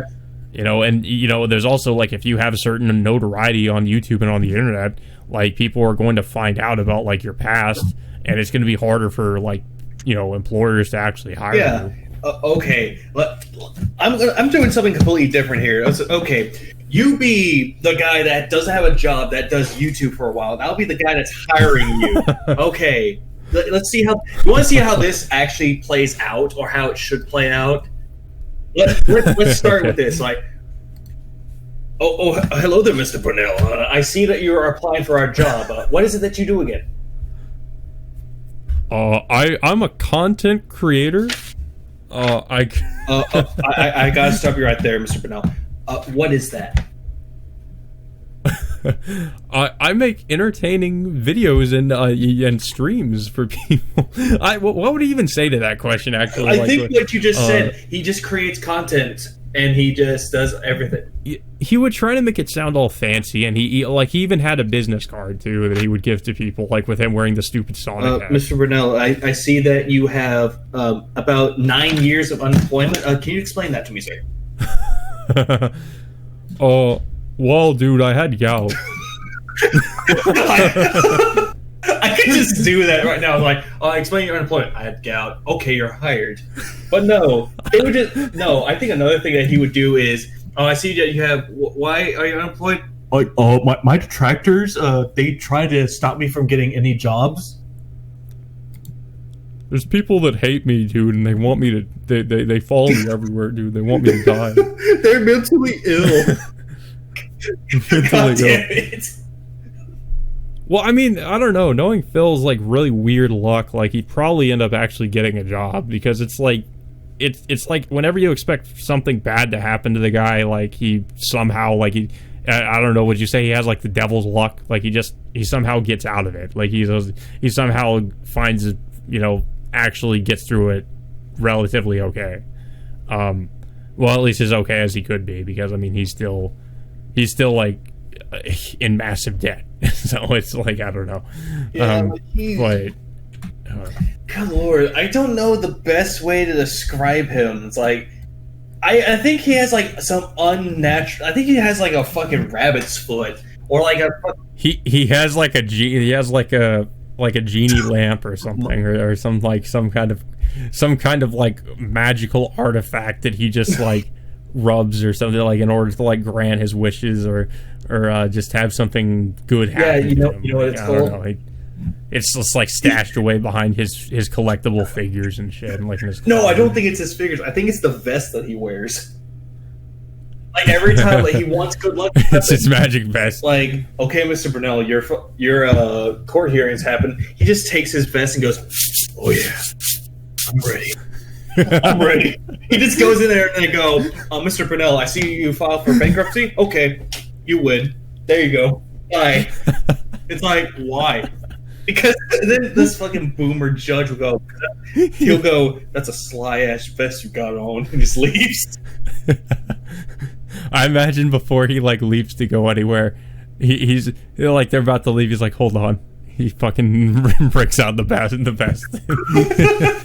He's about to have sex. He's like, he's about to have sex, which is a horrifying image. But he's like, "Hold on," he puts on the vest. No. And then his dick grew like 10 sizes. No, he won't do that. Apparently, someone will be like, "Hey, I have problems with OBS." He'll just slide the DMs. Hold on, I think I have the proper picture for this. Hang on, I need to find this too. Shit, I gotta go through my profile on Twitter. This has been a while since he made that video. Oh wait, no, I can. What video? No, that video was on Twitter. Someone made a post about it. Never mind, I could just do this shit. Here we go, because I responded to that shit. There we go. That something you said. It's just great. See if it loads for you. I'll have to look at that later. Oh yeah, hold on a sec. What the fuck? What happened? Why? The fear. Oh god. Exactly. That's exactly how it feels. But, oh jeez. Well, that's another thing too, is that Phil making those weird faces.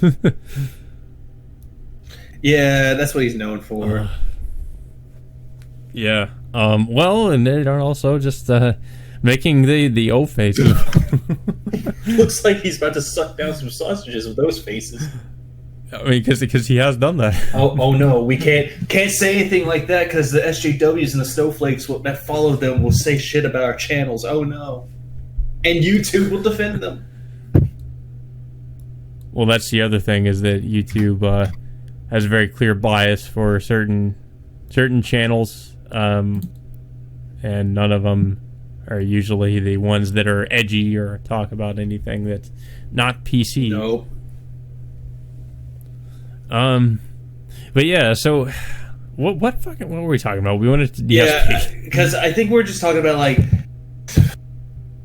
all the Google stuff. Yeah, SJWs and oh no, we were snowflakes. talking about fucking Susan Cumrag and all that shit. Oh, Susan. Oh yeah. But Wojcicki. Fucking like, it's just one of those Polish names. The Polish have like really weird names I just can't pronounce. Like they're spelled like completely differently than how you think they would be pronounced. I'm gonna look that up right now. I think it's Polish. Wojcicki, or maybe some other. I don't know. I thought it was. Polish. Yep. Yeah. See, they always have those fucking weird last names. But no, it's like the whole thing I just don't like about her is because she just, and this actually goes on to another one. She writes off so many fucking restrictions, and companies come up to YouTube and go, "Hey, I don't want people to make money off of our stuff." She will put restrictions on them. Yeah, because it's like, like if a company is like, "Oh, I don't like that this is on, like on that video," it's like, okay, I'll take it down immediately, sir. Or like, oh, I'll take it down immediately. Or it's not like the creator is not really like stood, like the one who's being defended in situations where it has to do with like I mentioned before, like copyright or whatever. It's usually just the shitty automated bot that YouTube has just will take down the video, and then you would have to, like, if you really want to get the video back, file a counter notification, and then you have that strike on your channel. Yeah. So it's just like you're fucked. Like, if you do stuff like reviews, if you do let's play, like, which is a lot of content on YouTube, like you tread, like, almost every day you tread on very thin ice, and it doesn't even fucking matter if you do anything else too, because, like, I mean, you might be a little bit safer, but there's still going to be something eventually they're going to get you for. It's only a matter of time. Yeah. The fucking bot is going to go after you, or hell, like maybe a ton of people fucking hate your guts, and they just do like these community these false flag bullshit. They just like flag your videos, and it's for stupid reasons. And then you got to deal with that. So it's like it's always something, and the system is completely broken, especially nowadays. Like, good luck getting a person to help you with any of this shit. It's all being run by by a bot. It's all just like a robot. It's not, no person is looking at these claims. Also, remember when Nintendo started taking money from YouTube creators? Oh yeah, that video I just posted to you actually says it justice. What a lot of people started doing, which is fuck it. Yeah, that was a whole thing. I think some of the YouTubers that made a lot of Nintendo videos were really upset about that. Oh, funny enough, guess who said, like, all these people started making videos saying that they hate YouTube for it? The king of misinformation.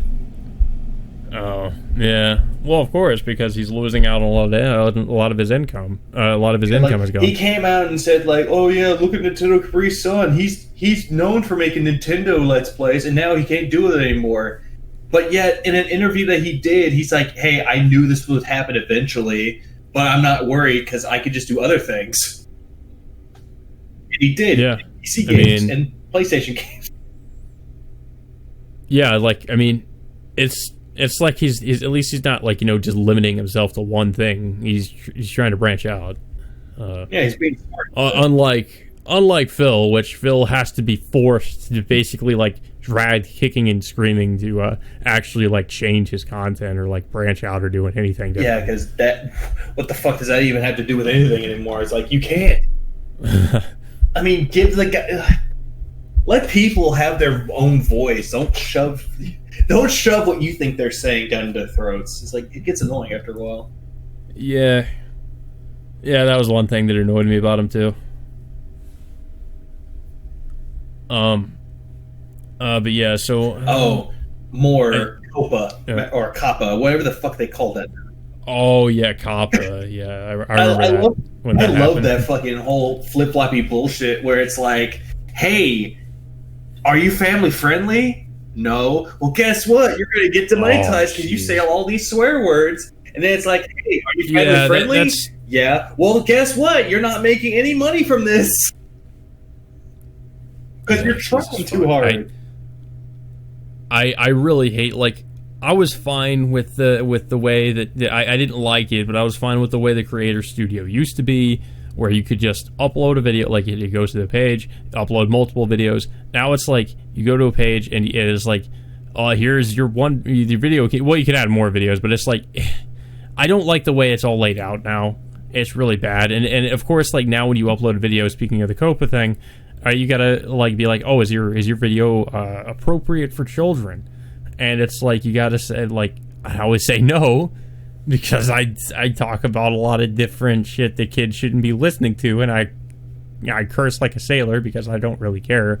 At least if I'm not in like a professional setting or something. But yeah, like I'm just like no. And I mean, apparently, yeah, people have gotten into hot water. Well, I mean, no, it's not even that, because this is a problem with YouTube, because I remember at the time people were making videos about this. Like, YouTube was apparently like somehow I don't know if they made a mistake or what, but they the children's side of YouTube, like the content where like it was like kids cartoons and some other stuff, was being like integrated, or like it was being like put into the algorithm, or the YouTube algorithm, with like these other videos that like was more geared towards just everybody else. And like certain content creators like were getting kids apparently coming to their videos and like getting their videos taken down, I guess, because of not being kid friendly or whatever the case may be. And they were really fucking pissed, rightfully so, because it's like YouTube was apparently had monumentally fucked up, but of course YouTube tried to cover their ass and tried to be like, oh, it's not my fault, you know. They always started doing that shit. It's annoying. Yeah. But I'm trying to think of like other fucking things that they've done, and it's really annoying. They've done a lot. I think we didn't really cover on the. I think we barely covered on the layout changes. Like every time. There's been so many of them, I don't even know. Well, I'm going to start off with the simplest. Well, actually, two of them actually, or three, but I think one of them could be put into two. The first one is whenever you go into YouTube and they fucked up everything. I think I tried covering this a little bit, but went on a tangent about celebrities. Yeah, just because the celebrity content is... Because it doesn't go to what you're subscribed to. Like, back in the day, YouTube had this thing where it's like you click on the link, and it's like, hey, welcome back. By the way, here's what happened when you were away. Look at all these people that made videos that you subscribed to. And now it's like... You gotta find it. You gotta find the subscriptions. Yeah, because now it's buried by fucking Jimmy Fallon, Jimmy Kimmel, the Late Show with Steve Colbert, and all this other bullshit. Yeah. All these celebrity videos. Or are these like music videos from like musicians you don't give to? Yeah, exactly. Like, but it's mostly pop stars. And yeah, you get fucking Cardi B or something, and you're just like, yeah, it's like, please, no, give me metal, go home. just the WAP. It's like some of the stupidest shit. Like, I don't understand why people. Fucking, like, no, dude. Every time I see YouTube make some stupid changes, all I'm just thinking is, stop it. Get some help. Yeah, I knew this thing would come into play eventually. Yeah. Yeah, but YouTube makes changes like like I said, like almost every 2 weeks or so, it seems like there's always something different. You just imagine like they just have like a competition to see what changes they can make to piss off the fan base or the consumer the fastest. I remember I remember there was a whole lot of controversy surrounding like the Cosmic Panda thing. Yeah. If you remember that. Yeah, I remember that. But I barely remember that, though, because I was in college at that time. I forget when Cosmic Panda... Didn't that come out in, like, 2012? I think so. Cosmic... I just remember people hated it. Oh, no, that came out in 2011. No, at that time, I didn't really give a shit, because I was in college, started college at that time. And that was... I didn't really give a shit. I just looked at it and go, oh, cool, they did something interesting. All right, back to schoolwork. Yeah, I just remember, like, I feel like a lot of people didn't like it or something. I forget what it was about. Like, I just know it had to do with, like, the changing of YouTube's layout. And it was, like, one of the first, like, really major, like, changes they decided to implement with YouTube. And that was, like, kind of the beginning of the end. Because that was, like, when YouTube just started going through these major changes in terms of how the site appeared and, like, the layout of the website. And, just how the website was used. That, like I said, the beginning of the end. Like that was when they started doing all these major like changes and shit, and people hated it. I think another thing that really like pisses me off is the upload.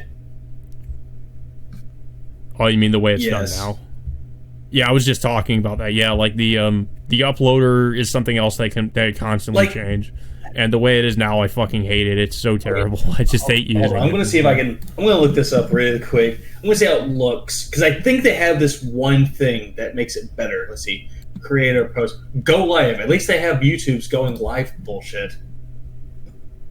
Yeah. Okay, upload. Learn. Hello, new studio. Goodbye. I don't give a shit.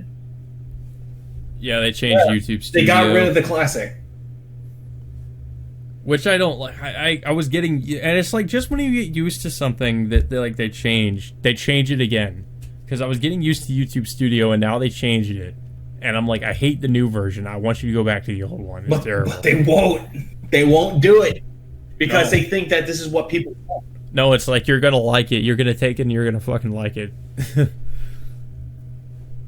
like, what the fuck are you gonna do to make everything better, YouTube? Oh wait, nothing. I don't know. Things haven't been good on this website for a while. I might just go make TikToks now. Well, I mean, you'll have to move out of the U.S. if you want to. Oh, all right. No, I'll just go to Mixer. Oh wait, that's dead now. Shit. Yeah. What was it? Yeah, I've noticed that a lot of people. Like when YouTube started making changes and the adpocalypse, that was another big contributor to that. A lot of people kept leaving. They kept going to Hitbox, Twitch, Mixer, and all these other sites. Well, yeah, and I mean Hitbox is now Smashcast. Hold on, I gotta look. What the fuck is that? They changed it. Yeah. I don't even know if people use it anymore. Smashcat. This. I'm looking this up. I think that's what it was called. Wait, what? What? I'm looking up, like, this is Smashcast. StarCraft? No. Rayman Crash? No, it's... Well, okay, just look up Hitbox TV. That's what this is. It's Smashcast now. Oh. Okay. What? Call of Duty Online. Good lord, that sucks now. Yeah, it looks different. That fucking blows. And I don't like it. I like how it used to look. Now it looks fucking weird. I just don't like the new layout. I don't either. Jesus. But one thing that I actually don't mind is Twitch. Yeah, Twitch has its ups and downs. Like, I mean, obviously the big problem with Twitch being all the fucking thoughts on Twitch and the fucking cam girls well, I guess you could say aspiring cam girls, really. the Twitch thoughts. Yeah, if they wanted to make things like this, just go to porn. I don't care. It's almost like it's like softcore like chatterbait, because it's like you just all they do is like they do the just chatting thing, and they just sit there and show off their cleavage and like get all the simps to like donate money. Yeah. What was it? I'm just looking at like all the Twitch thing. Like the one thing I do like about Twitch, how they integrate donations, but they do it in a unique way. Yeah. Well, I mean, with YouTube, you kind of have a similar thing where it's like you have the super chats where you can just like do donate money and basically get the person streaming to read your comment. Yeah. Like, that's one thing I just don't understand. Like, whenever I saw the whole thing about bits and all that, I thought, okay, don't really give a shit. So I just left it alone. Until I started seeing bits, I was like, I want to support this person. How do I do that? And Twitch is just saying, hey, there's bits! Go buy some bits! Donate to your favorite streamer! Ooh! It's just like, okay, I'll do that. And yeah, honestly, I think that is the worst way to lose your money. Oh, donating to somebody? Yeah, like essentially simping. I just don't do that, to be honest. Like, I don't give people money like that. Like streamers or YouTubers, like I don't do that. Like I mean, I understand to some extent why some people might want to do it, but I just don't do it. Like I just honestly, I feel like it's kind of a waste of my money just to be like, oh hey, read my comment. Let me give you this money so you'll read it. Yeah, but it just depends. Like the only max amount that I would actually give to a streamer is that max $10. That's it. Yeah, I mean that's reasonable. Some people some people give like $20, like $50, and I'm just like, that's it's like here's my life savings. Well, it's of course it's like really bad with the Twitch thoughts, because like dudes will like, because there's the simps, they'll just give like their life savings to these women, and it's like they're never gonna do anything to you, dude. Like I just don't like, what are you getting out of it?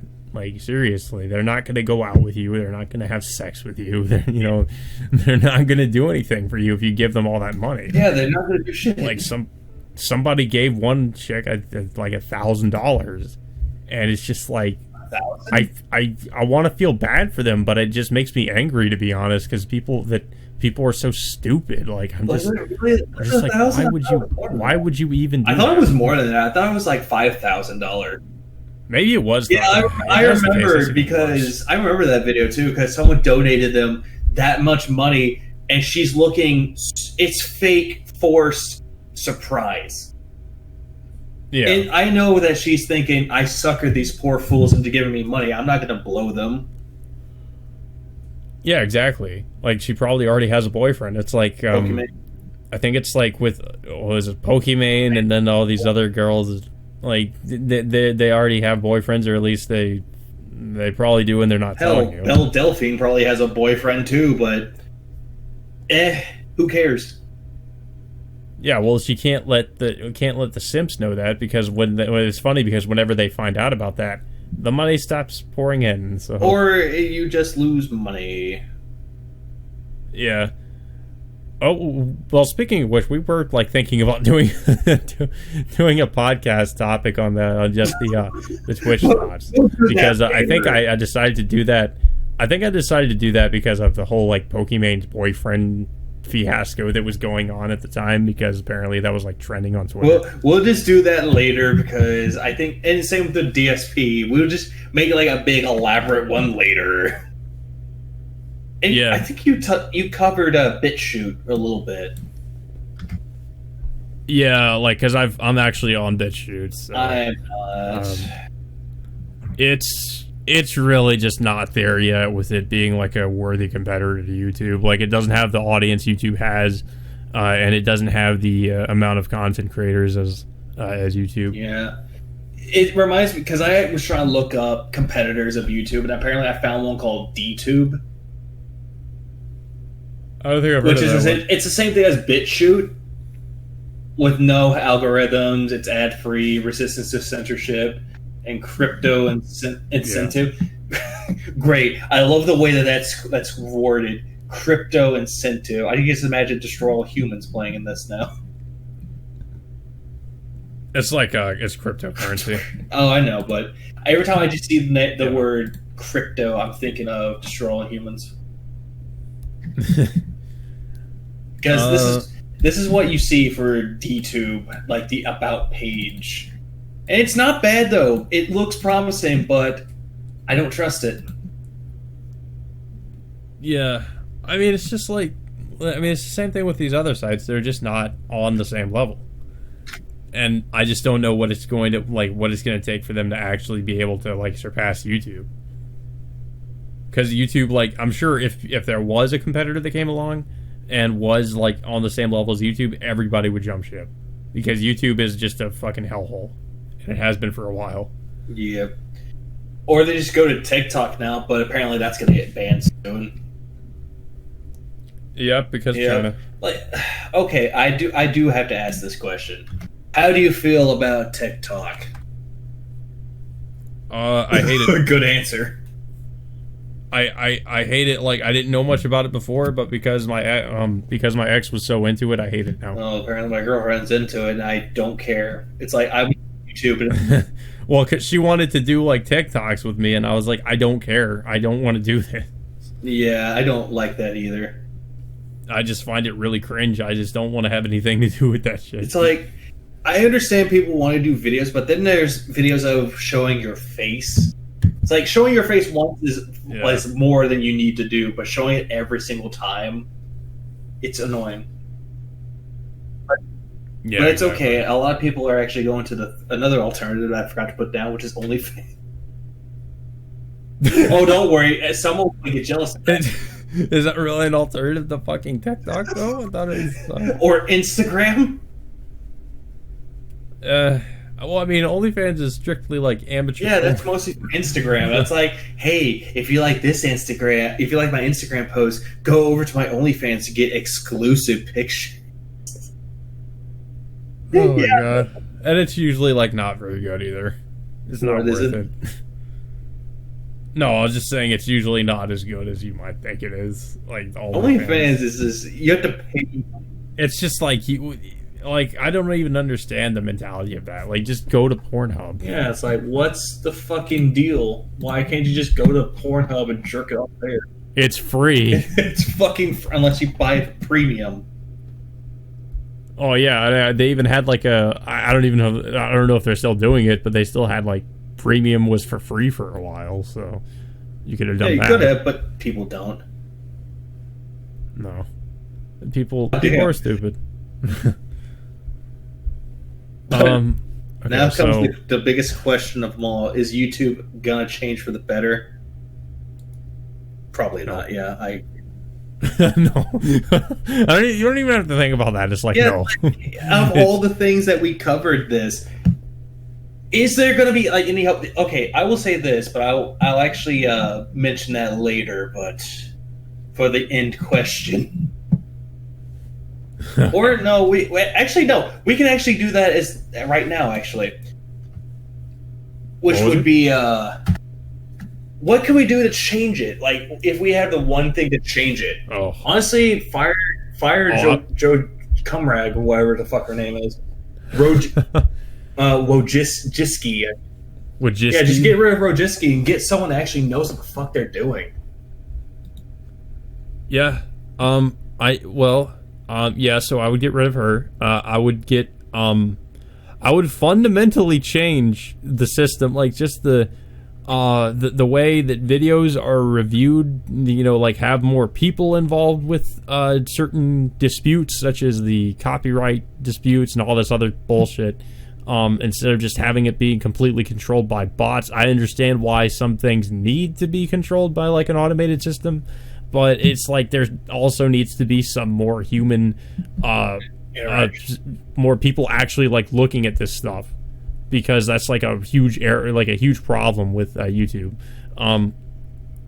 Stop changing stuff that does not need to be changed, such as the video uploader. Video uploader, the layout. Like, the layout can be changed every now and again, but like, stop doing these substantial changes to the layout and like the way that you look, your subscriber, your video page, and your subscribers, all this other stuff.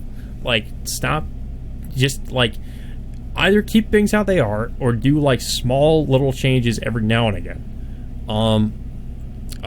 Get rid of the celebrity, not so much this. Ditch the idea of turning the site into a cable TV channel or like cable TV in general. Get rid of the subscription. Stop promoting. Stop like putting all these celebrities on the front page. Stop putting all these late night people on the front page. Just scrap all of that. Stop promoting those things in particular. Start promoting independent content creators who are actually like, YouTubers and not celebrities. People actually have original ideas and somewhat are entertaining. And also get rid of the top people. Get rid of PewDiePie, the Paul brothers, like anything that is up there. I wouldn't say get rid of them, but I would say like don't advertise them as much. Yeah. Revamp your algorithm too, because the algorithm is a huge fucking thing that I think needs to be fixed. Because that's another way in which different YouTube channels end up getting buried, because the algorithm just buries these channels, and they'll never see your videos. Yeah, they never do. So it's like people can't get exposure as easily as they used to. Oh, and while we're at it, get rid of the whole thing. It's like, hey, you don't make a certain amount of views. Nah. Just put it make it that it's like, hey, someone made a video. Fix the partner program. Yeah.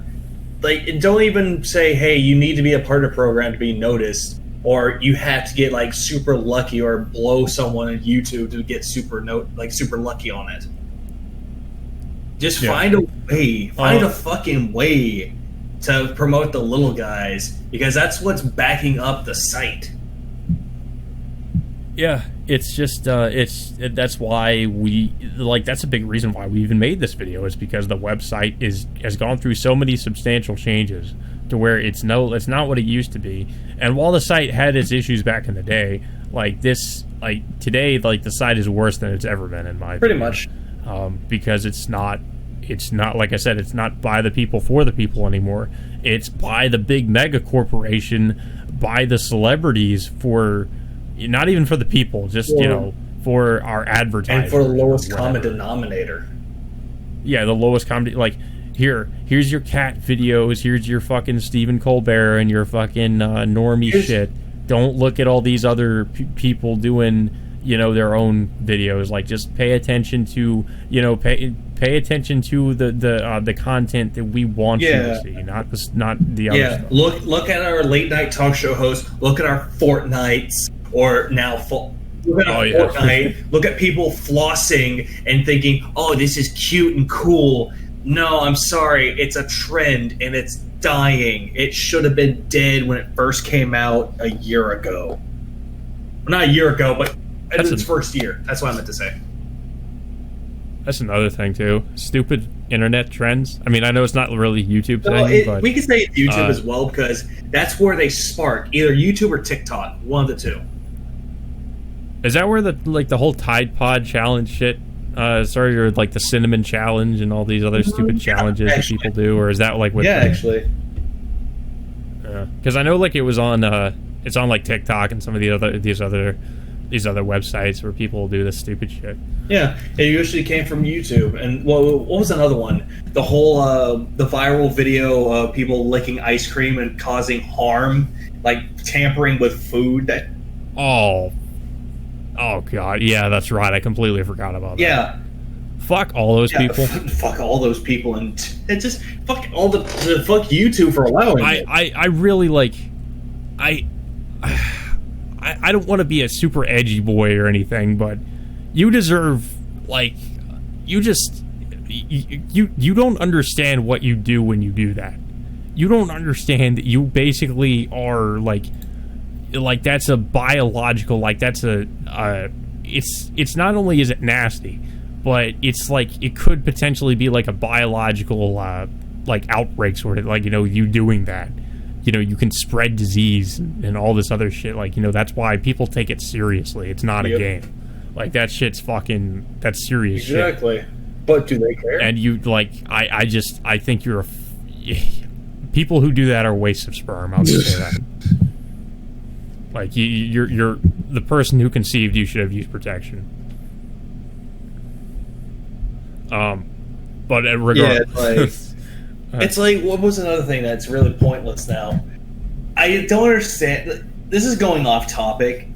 I don't understand why things that came from Fortnite or all these trends are coming out onto like mainstream media now. I don't know how Fortnite got as popular as it has, honestly. Like, I think it's just the... I just answered your question. Children. And Ninja. Oh, yeah, no. Same thing with Minecraft. Well, I'll give Minecraft a lot more credit. At least Minecraft is more calming and soothing. The only thing I don't like about it is the people that make constant Minecraft videos like, hey, welcome, we're going to make a house. I'm going to come and make a fucking video about our most embarrassing sex stories while we build this beach house. It's like, or you have Ninja going on, it's like, look at my kills, bro. It's just a game. You can't say that's a weak mindset. Ninja has some retarded hot takes. Yeah, apparently Lady Gaga doesn't even know who the fuck Ninja is. He's just a streamer, but somehow he has managed to attain like almost celebrity status for some reason. Yeah, and like he's got his face on fucking Red Bull and all this other shit. Yeah, I'm not buying Red Bull anymore. Thank you very much. Yeah, I remember when I had my job. I saw his face on the fucking Red Bull, the Red Bull packs, and I was like, "Why is Ninja on here?" I guess why is he on there? Because apparently it's gamer fuel. Okay. Gamer fuel. This is a hot take. Ninja is not a gamer. He's just a trendsetter that kept one dying trend going. Does he play? I think he does play other games, because I have actually seen him play other games. Yeah, but he's not that good. No. I saw him play Sekiro. He sucks. Okay, I would say this. He's good at one type of game, sucks at the rest. Yeah. I would say he's like Darkside Phil, but Darkside Phil sucks at all games. Darkside Phil wishes he had the kind of popularity Ninja had, bro. Oh, what was another thing on Ninja? Apparently, Ninja had a video of him twerking naked on stream. Oh, well, I think he did do a video, like some kind of stream where he was actually making fun of the Twitch thoughts. Yeah, and that video... they got really angry about it. Oh, and he actually was bare-ass naked twerking in front of a camera. I didn't know about that. Yeah, he had pink hair at the time, What? And he did that. I was like... And people think that this is appropriate. Yeah, he's trying to, like, be a children's entertainer. I mean, I don't know. That's I would question that. Yeah, it's like I'm questioning like all these people that like, oh yeah, here's another thing that YouTube needs to do. Get rid of all these people that claim to be children entertainers. Or the channels that say, hey, we're promoting children entertainment, yet in the videos they're like, hey, you don't get what you want, your mom's a bitch. Yeah, it's exactly what it is. Who said that? The dad's the fucking idiot, the mom's the bitch, and the little child, which should be you, the viewer, is always right. Don't give children that sense of entitlement. What about well, I know there was that actually for some reason kind of reminded me of that Daddy 05 situation. God, yeah, at least YouTube cracked down on that one. Yeah, like those. I mean, at least they did the right thing there. That's another thing too. It's like those people that have videos of like taking videos of their family and everything. It's like that's fine in and of itself, but it's just like I feel like that's exploit. Like that can also be kind of a bad thing too, because it's like you could just be exploiting your children, and they might not be okay. Essentially, all it is just you're exploiting your family for profitable gain. Like Shay Carl is a good example of that one. Yeah, that's the other guy. I was trying to think of the other guy that did that. Yeah, Shay Carl. Yeah, I don't think he does videos anymore. I don't know. I haven't heard of him. I know that he lost weight and he looks so fucking different. You two are fat, and apparently, like there was like a video, like I think one of his kids acted up, and they showed him yelling at his kids to not do something. Jeez. He was disciplining his kids. He wasn't like Daddy 05 screaming and all that, but he was disciplining his kids. It's like, dude, you're painting this picture of having a happy family. Don't fucking make your kids cry because it did something wrong, dude. Yeah, it just doesn't. It's like that's when you just turn off the camera, discipline your child, hash it out, make sure everything is good before you film again. I mean that's another thing. Like your whole life, you're just recording your whole fucking life almost. You know, and it's just kind of weird. You know, I mean like no privacy. Like it's all something's happening. Better record it. Well, there's some people that do have a sense of privacy, but there's some people that they did the whole vlogging as an experiment, and they just kept going with it. Mm-hmm. Yeah, like they didn't know when to stop. They didn't know when to. You know, not turn off the fucking camera. A good one would be like Steven Vlog, because in his first video in 2009, he just said, "Hey, I don't know when if I'm gonna keep doing this or not, but we'll just see what happens." And then there are days he doesn't film. He doesn't film most days, but he'll just film any other day. And now he kept going. 10 years of nothing, he says. Mm-hmm.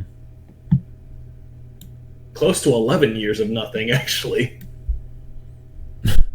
Holy shit. Yeah, it's funny to see that shit. Okay. We talked about Mixer, didn't we? Or no, okay, yeah, we already answered this question. Yeah, is YouTube going to change for the better? Probably not. No.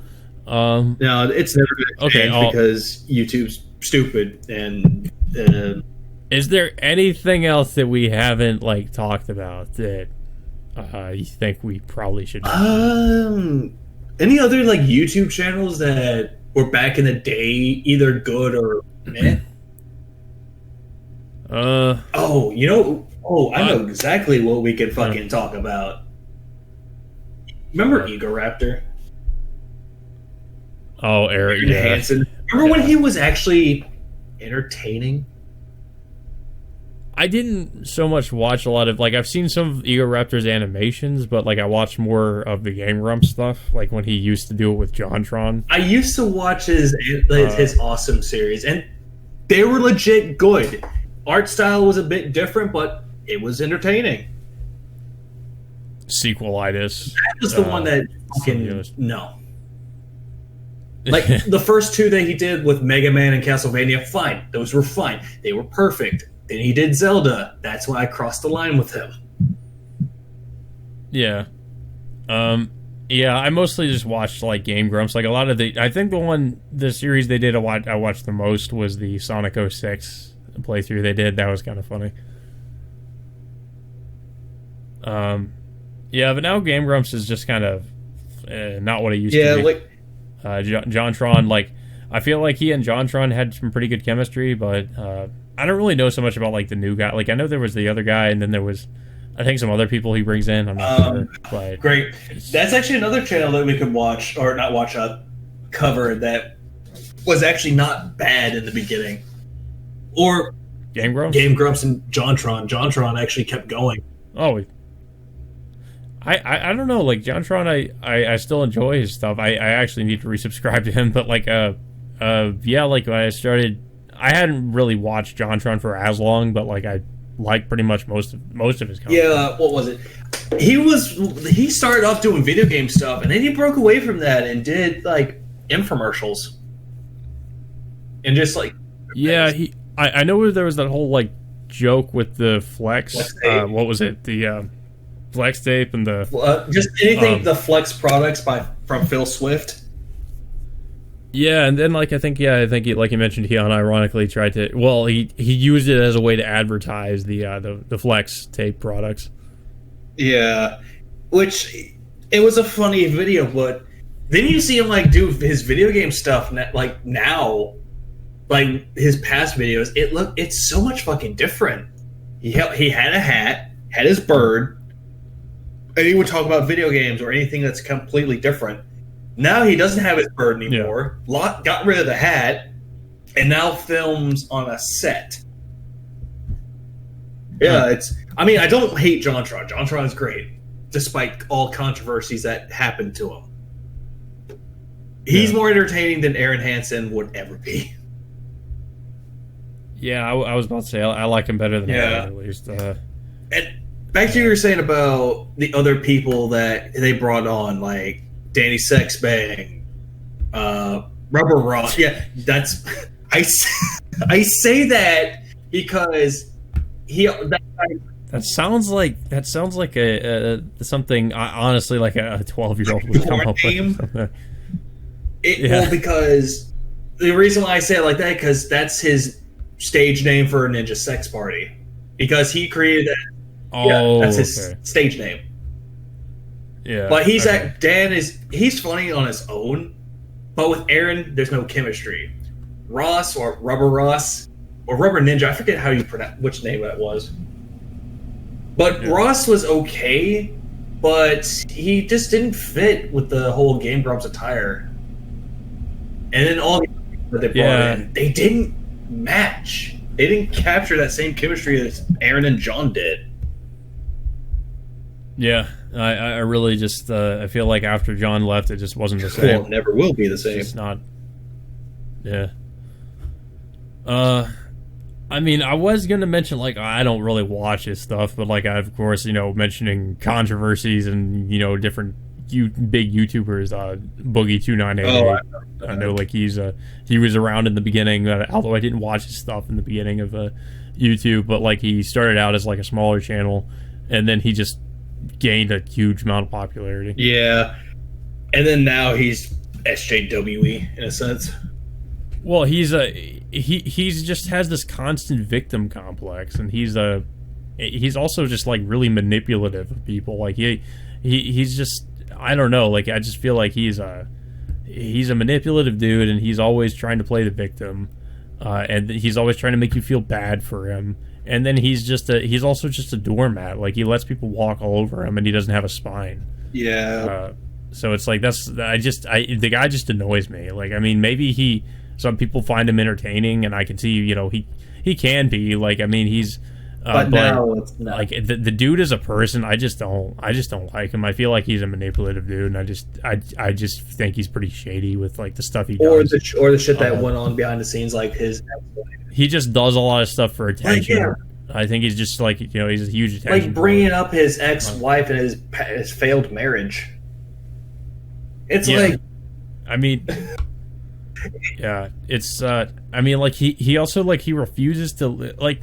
And it's like a situation with other YouTubers too, because there are other YouTubers that have this issue as well, like where he's refused, because of course he's a big guy, and he's constantly like he's refusing to lose the weight. Yeah. He never wants to fucking like try to improve himself. He never wants to do anything to make himself better. Apparently his teeth were so fucking bad that he had to have them completely like surgically replaced, and of course because he has so much money, he could afford the operation. Just look weird now, and now he has these weird looking teeth. But yeah, like he's just a weird dude. Like he's a YouTuber I really can't recommend like watching it. Like I mean, I don't know, maybe you'll get something out of it if you watch his videos, but I just don't like him. Like he's just a shady dude. Like and I'm gonna go back to when he had his ex-wife, like when he divorced his wife. He just made a big fucking deal about it. And then he kept saying, I'm depressed. I'm depressed. Oh, I'm so sad. And I'm just thinking... Didn't he, like, suicide date a few times? Like, he tells people... and then they called the police, and, like, they checked Yes, he did. And guess what? I'm looking at this going, wow, this makes my divorce I went through look better. Yeah, because he wants to make a show of it. He wants to be, like, I don't even know if it's so much that I'm not even sure if it's really just because he feels bad. He just wants attention. Like, I just feel like he constantly craves. He just attention. wants attention. That's just plain and fucking simple. What? And while with me though, it's like, yeah, I might make a post or two talking about how bad I'm doing and how sad it is. But guess what? I moved forward from it. Do I mention it now? Yeah. Fuck no. And it's like Boogie just doesn't want to. He wants to. He loves the attention he gets, whether it's positive or negative. So it's like he's always got to be a victim. He's always got to fucking be like, oh, I'm so depressed. Oh, woe is me. And it's like, I'm tired of it. Like, I feel like people should just fucking be like, that's how they should feel. It's like, I'm fed up with your shit. I'm done with you now. Yeah, it's like, move the. But they're gonna keep. But there's always gonna be the fan base that are just gonna keep going to be like, oh, I'm so sorry, Boogie. I'm so sorry. It's like, no, fuck. It's like, at that point, I'm just like, no, fuck yourself, dude. Like, you're not like you like I said, he just wants the attention. Asking for like it. he's, yeah. just asking for everything, and it's like, and then he actually gets what he wants. At the end of the day, he's just pressing the easy button. That was easy. Every fucking night. I like that. Because, all these people, all these attention whores go out and do all this shit. But I think that should be for another topic and then like sometime in the future.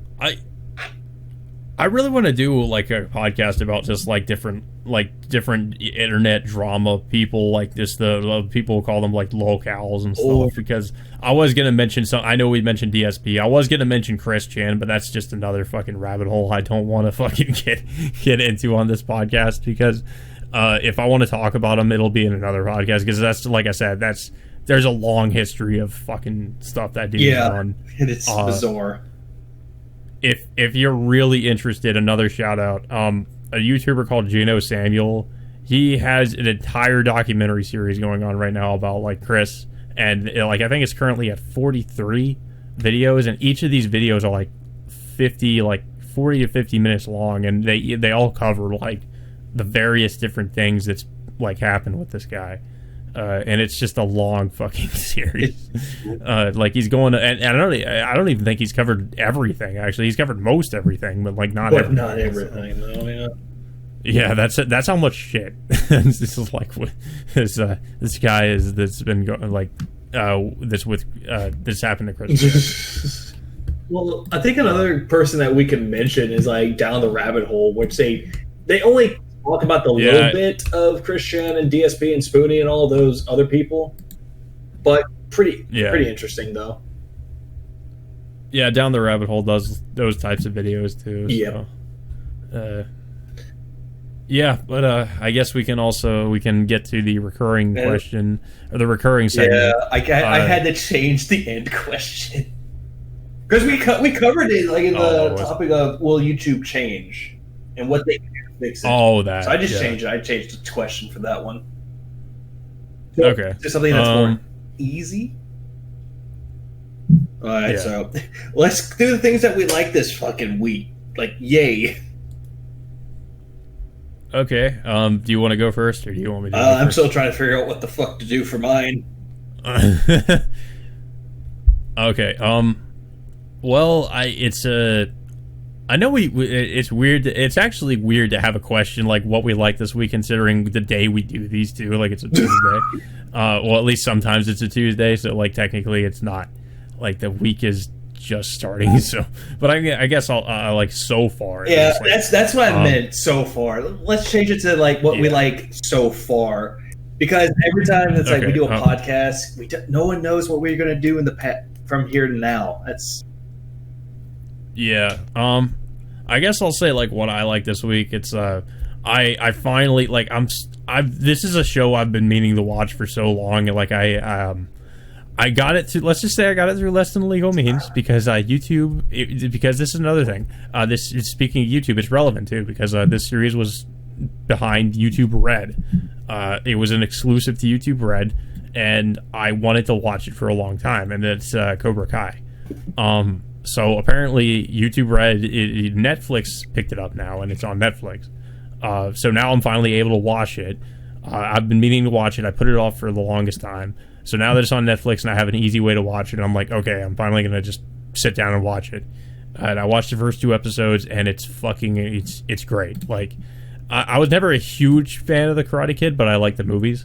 But if you like the Karate Kid, you'll really like this, because it's like they brought back the original actors. They have the original actors for Johnny and Danny, or Daniel-san, Daniel-san. and it's basically just picking up. It takes place in the modern day, and it's like picking up years and years after the events of those movies, and showing you what happened to Johnny. And Johnny is like this washed up like alcoholic, and his kind of down on his luck, like he's not in a good place in life. And Danny is this polar opposite, where he like owns his own like car dealership, and he's rich, and he's got like a house in a big fucking mansion in California. But it also shows that like both men have kind of like lost their way. Danny is living the high life, and he no longer really has the kind of discipline he no longer is the way he was when he was strictly adhering to like martial arts or whatever and practicing it, and now he's not doing it so much anymore. And Johnny isn't doing it either, and he kind of, both of them don't, like, especially Johnny, like he has no purpose in life anymore. Like it's just like he's kind of living day to day, and like Johnny basically is forced to go back to that life again when he sees like this one kid being bullied, and he's like, hey, you got to stand up for yourself. And so he decides to open up his own dojo, which is the Cobra Kai dojo. So he brings that back, and it mainly follows Johnny, but somewhat also follows Danny. But I guess you could argue like Johnny's the main character, but it also like shows things from Danny's perspective too. And of course Danny's not happy that Danny tries to like be friendly with Johnny again, even though they had that rivalry in the past.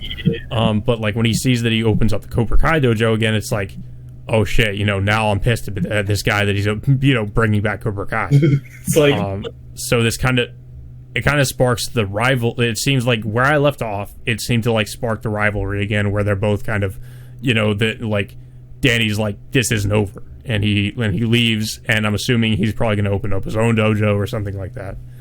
So that seems to be where like the plot's going. But it's really good. Like you just kind of get caught up on like where these characters are, and it makes sense. Like it's not really like a like Karate Kid was kind of, you could argue, more like a family like kids movie. That's not really how the show is. The show is more adult. Like it's not really like it's TV 14, so it's like it's not like TVMA or anything like that. But it's like it's a more like adult take on and it makes sense because they're older, so it's kind of it's more of an adult thing as opposed to like Karate Kid. By the way, you said you got these with legal means? No, I said like when it was on YouTube exclusively, like I tried to watch the show. I said through less than legal means, quote unquote. So do what you want, because a pirate is free. You are a pirate. No. Yeah. I could have let that play onward, but I don't want copyright to get on us again. Shit. YouTube strikes again. Yeah, exactly. God damn it. Could have played the Pirates of the Caribbean theme, but no. Well, I can just imagine like you fucking perusing the net and you're like, I need something but don't want to spend money on it, and then that plays. Well, apparently it is out on Blu-ray, but it's I think it's region free, but it looked like one of those like PAL region Blu-rays or whatever, but I think it's region free, so I think you could play it on your US Blu-ray player if you wanted to do it that way. Depends. It depends on how they released it. Let's see. Wait, there was a video game? I did not know. Yep. It's coming out this year too. What kind of game? It's called Cobra Kai. The Karate Kid saga continues. It is a beat 'em up game. Okay, well, that's what. But it's being published by Game Mill, but I don't know who published it. I want to know who does that because I'm interested. Just Jesus. Okay. DVD in Australia. Shit, maybe No, it isn't. it's only in fucking Australia. God damn it. That's so weird. Why just Australia? I don't know. Well, I don't know because Australia is weird. I don't understand it. Nobody does. Fuck. I can't. You go over there, you get jumped by kangaroos. And fucking rolled by koalas.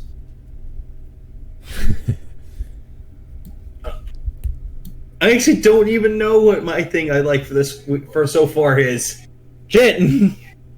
God damn it! You're the one that asked this question. Well, I think I know what it was though, because I started playing through this game again and beating it recently, which was Rayman Legends. I can say that because I was watching other people, like someone play through it with 4 people. I played it by myself because no friends. And then I beat that game by itself, and now I'm trying to get every single fucking thing in the game.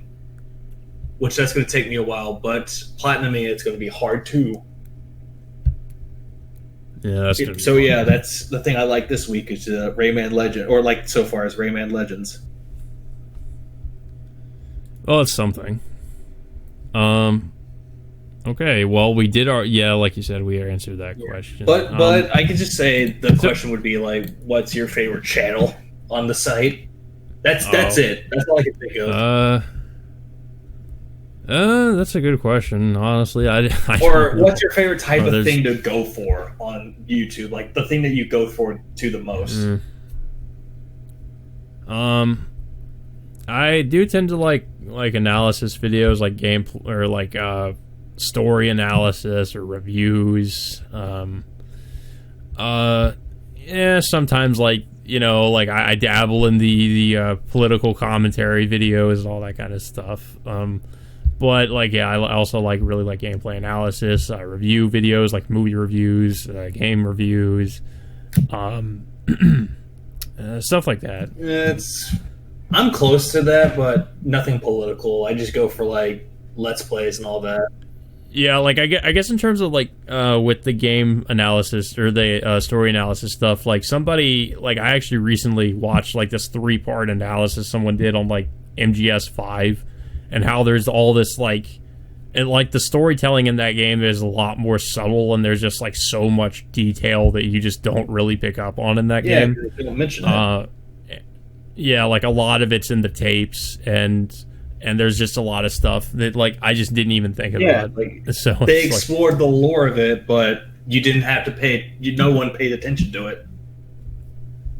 Yeah, yeah. Like I it gave me a little bit more of an appreciation for that game. To be honest, even though I didn't have much of one beforehand, I still think obviously it's not a finished game, but it's like there is still something there. But. Yeah, I can see, like, as a Metal Gear Solid fan, how people might be disappointed by that game, but yeah, I just kind of wish, like, I know Konami will never do it, but it's like, I would really wish we got, like, proper, like, maybe a PC release of the other games so people can actually, like, play through those on PC or something, but we don't have that, we gotta emulate them or something, with the other Metal Gear Solid games. Yeah, which I think is really bizarre. I think another thing I would like is like, funny enough, since we talked about the anti-DSP community, I like some of the videos that like make fun of it, but done right. Yeah, I agree. Those can be funny. The best person that I could think of for this is Ludwig World Order. I keep saying Ludwig von Order, but it's Ludwig World Order. Yeah. I like that guy's videos. He's actually pretty good with like video editing and stuff. Yeah, he's actually good with it. But yeah, I guess we won't specifically say our links because I know you mentioned that in the doc. We'll just put them obviously I'll just put them in the video and you can see them for yourself.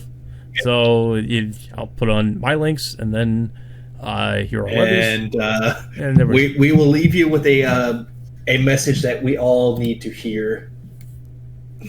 We all need to hear this message. And if you do drugs, you go to hell before you die. Please. Oh, It's very important. Dude, cocaine is a hell of a drug. God damn it! I gave you ideas for more sound bites you can use. Charlie Murphy. Yeah, it's just you just don't do drugs, kids. Don't do them at all. That's the message. Yep. That's the moral message on them. And if you do drugs, Stop it. Get some help. Thank you, Michael Jordan.